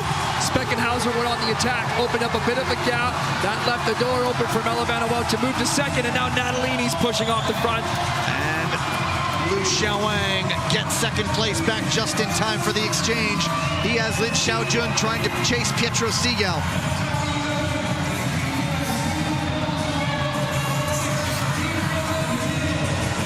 Couple more exchanges to come. 6 laps remaining. Talat for 2nd. Talat pushing for the lead. And he gets this, makes it stick. On the exchange, who battles back? Melevanec Wout now opening up a bit of an advantage. 4 to go.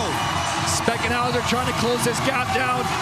Melevanec Wout's flying out front. 1 more exchange to come. Friso Emons and Thomas Natalini, and then a bit of a gap. The Chinese lungs have to close. Here come the finishers.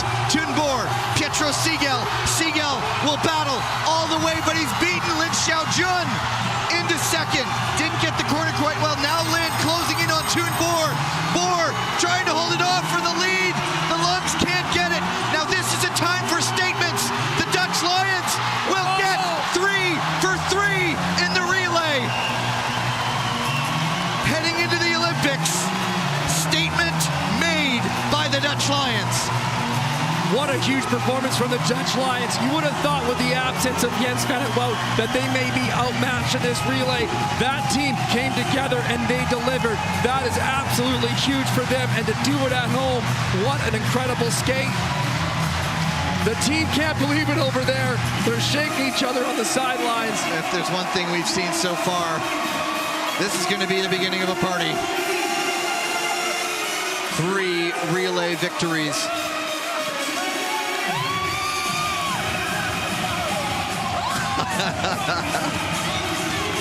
Such a tight-knit team.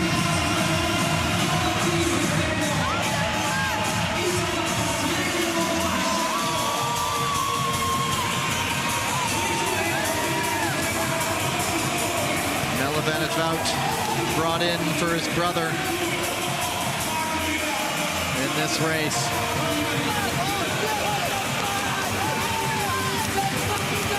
What does that mean to them? What an incredible result for that Dutch Lions team.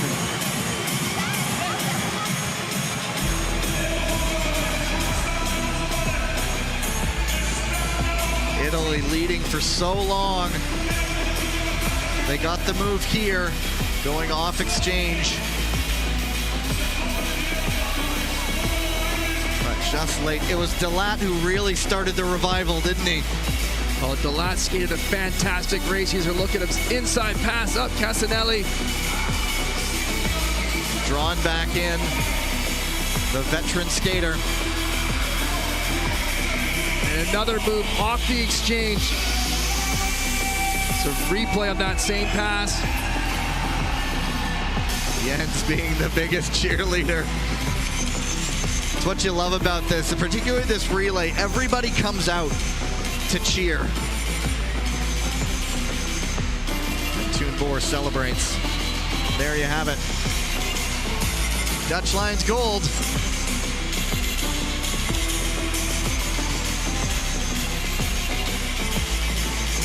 Just soaking this in here. This is special.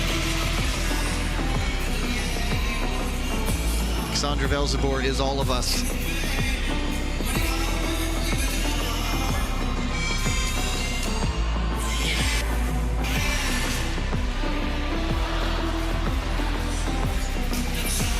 Thunborg is the toast of Dordrecht right now.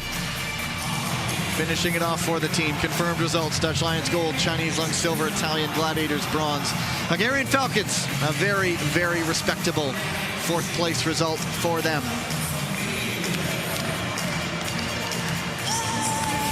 The Italian skaters congratulating the Dutch Lions. The Dutch side spend a lot of time in Bormio in the off-season. They know each other very, very well. Time for one final victory ceremony. Ladies and gentlemen, dames en heren, jongens en meisjes, ga er maar eens even goed voor zitten en staan. Want this is the medal ceremony for the men's 5,000 meter relay at the ISU Short Track World Tour Dordrecht 2025 Aldido Cup.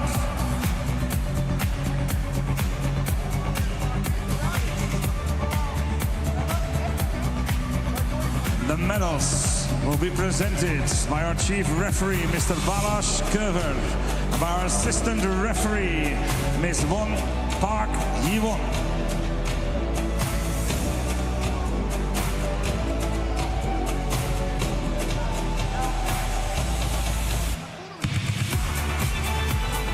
In third place and winners of the bronze medal, Andrea Casinelli, Thomas Nadalini, Lorenzo Previtari, Pietro Siegel, and Lucas Beckenhauser, the Italian Gladiators.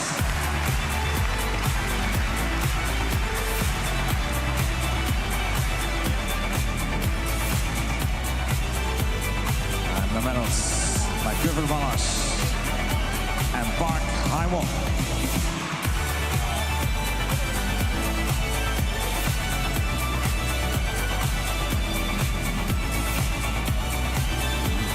Medaglia de bronza, la squadra italiana, the Italian Gladiators.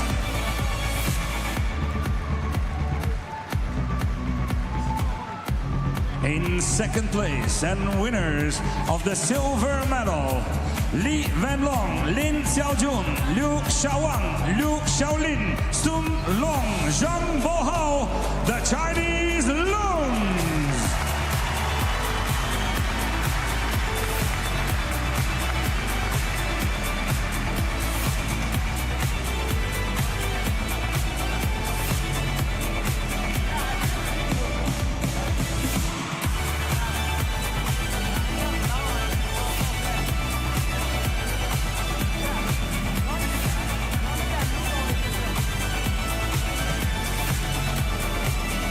The silver medalists, the Chinese Lungs.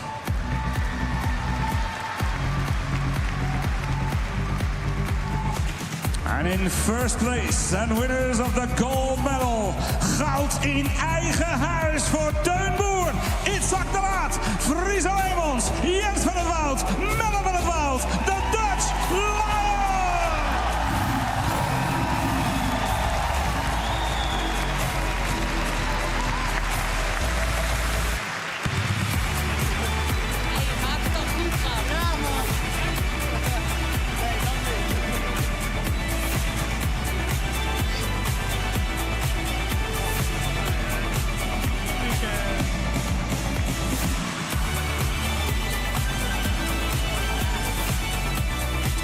Ja, nog één keer. Kijk ze staan. Teun, Itzhak, Friso, Jens en Melle. Goud voor de Dutch Lions. Team NL.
Down here on the ice with your Dutch Lions, what an incredible race. Delivering it at home, your first win in the relay this season. How does that feel? Yeah, I mean, I just skated as fast as I could that race. And no, I'm super proud of the boys. It was an insane race. We got caught in the back a bit and they made their way up. It looked easy almost. And I can't even explain how proud I am of the boys.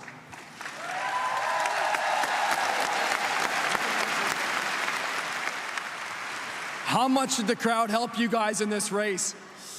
Ja, dat was echt niet normaal. Ik heb het nog nooit zo luid gehoord, zelfs niet in Ahoy. Dus wij als de mannen relay team willen jullie heel erg bedanken en ik hoop dat jullie hebben genoten.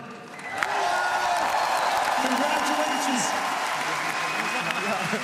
I'm not doing it.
Dutch Lions skaters just finishing up a victory lap. A lot of the home support is seeing, and there are the final Crystal Globe team standings. The Ice Maples of Canada going back-to-back, just like William Dongenou. The Dutch Lions, by virtue largely of 3 relay gold medals, getting up into second. They started with the mixed relay today. Yesterday they had the women's relay, and today the men finish it off. But so many storylines as we head into the next few months. A number of countries will have their medal hopes, their medal favorites. As you know, in this sport, so much changes in an instant, and For now, the Canadian Ice Maples will celebrate being the most consistent team over the season for the second year in a row.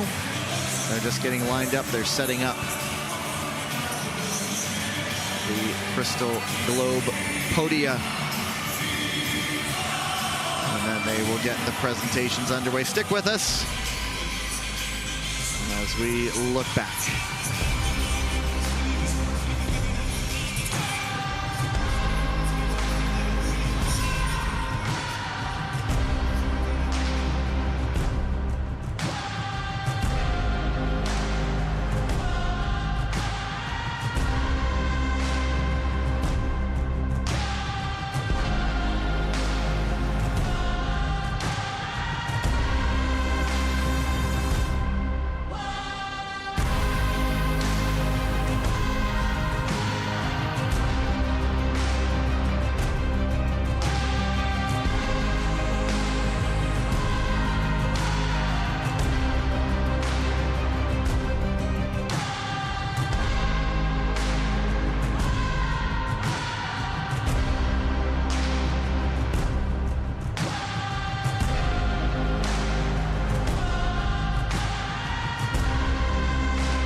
gentlemen,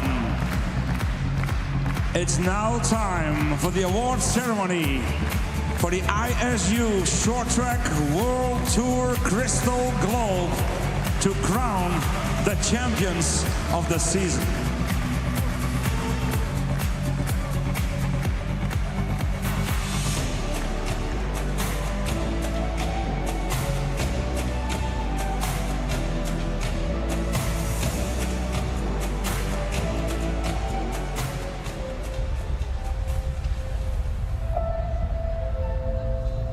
The trophies will be presented by ISU representative, Mr. Stocho Stochev.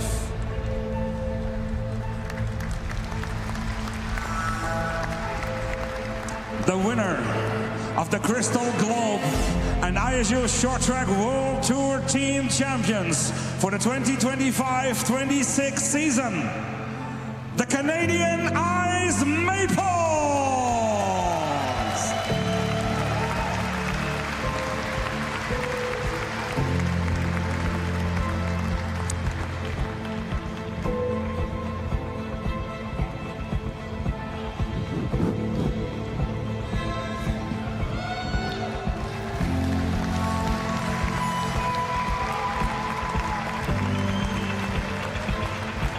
Dordrecht, make some noise for Dan Hebler, Florent Brunel, Kim Boutin, Courtney Sarrault, Ricky Doe, Claudia Gagnon, Anne-Sophie Bachand, William Donginou, Steven Dubois, Jean-Pierre Gilles, Félix Roussel, Maxime Laoun, Mathieu Pelletier, Philippe Dodelin, the Canadian Ice Maples!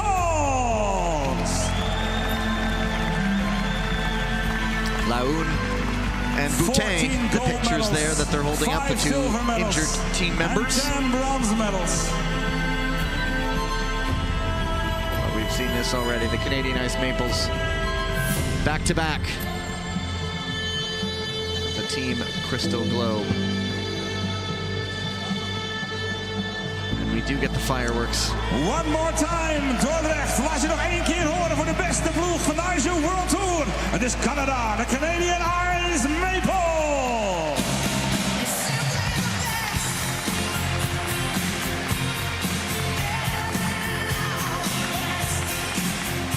One of the weekends in Montreal, 7 gold medals. Just got them off to the races in this.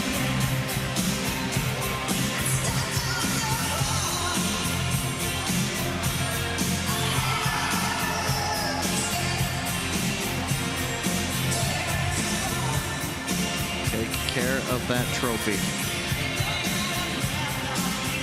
It's going to be a very Canadian wrap-up to this event. That's the team event.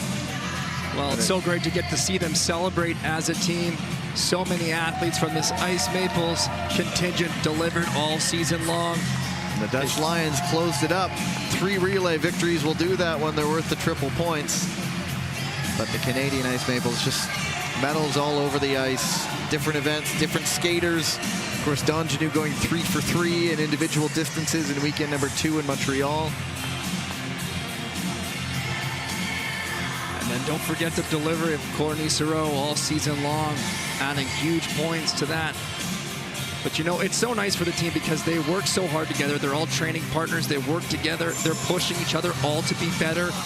I'm sure both Donginou and Courtney Sarrault would say they aren't where they are without their teammates there helping them along the way. Conveyor belt of talent coming out of Quebec as well. Now the backbone of that program for so long. But we'll throw it down for the individual Crystal Globe presentations. Crowns for the champions of the season.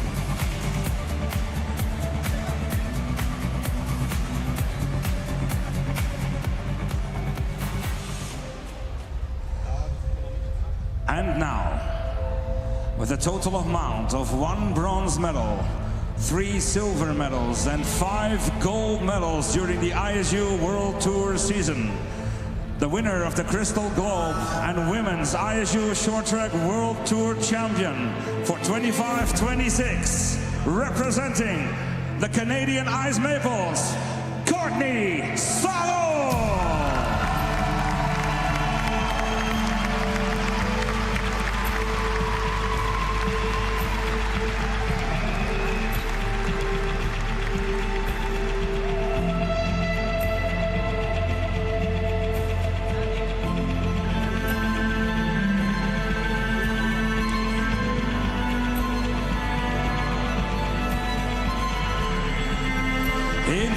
bronzen, de 1000 en de 500. Ze houdt van Dordrecht, ze houdt van de Crystal Globe, Courtney Sarro.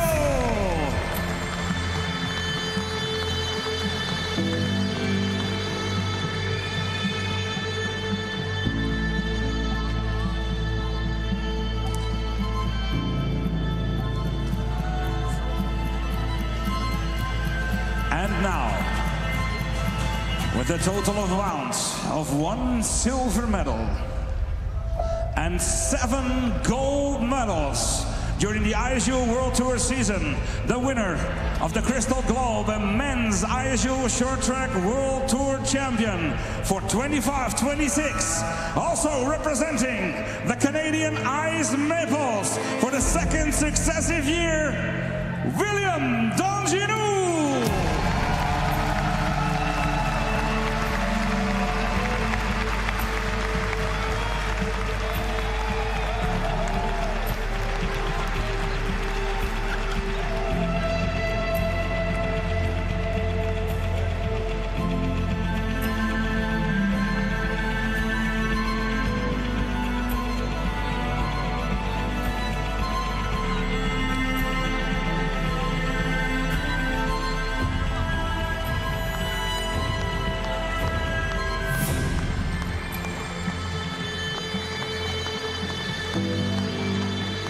Ladies and gentlemen, Dordrecht. De Canadian Ice Maples pakken de Crystal Globes. Laat het nog maar 1 keer horen op z'n dorts voor Courtney Sarro en William Donginou.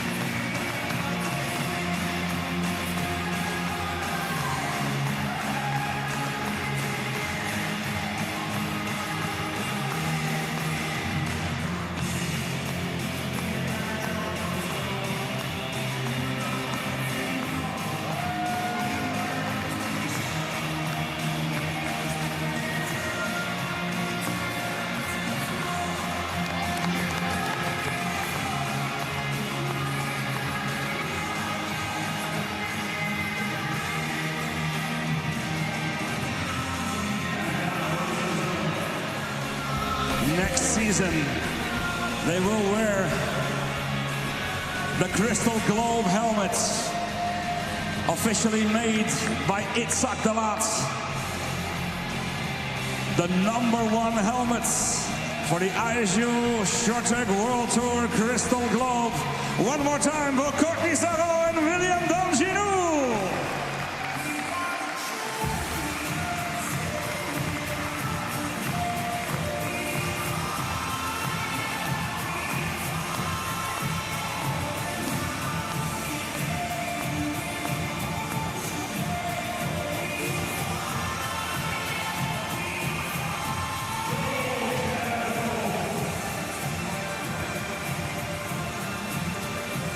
Look at the standings at the end. Courtney Sarro ahead of Corin Stoddart. So consistent, both of them.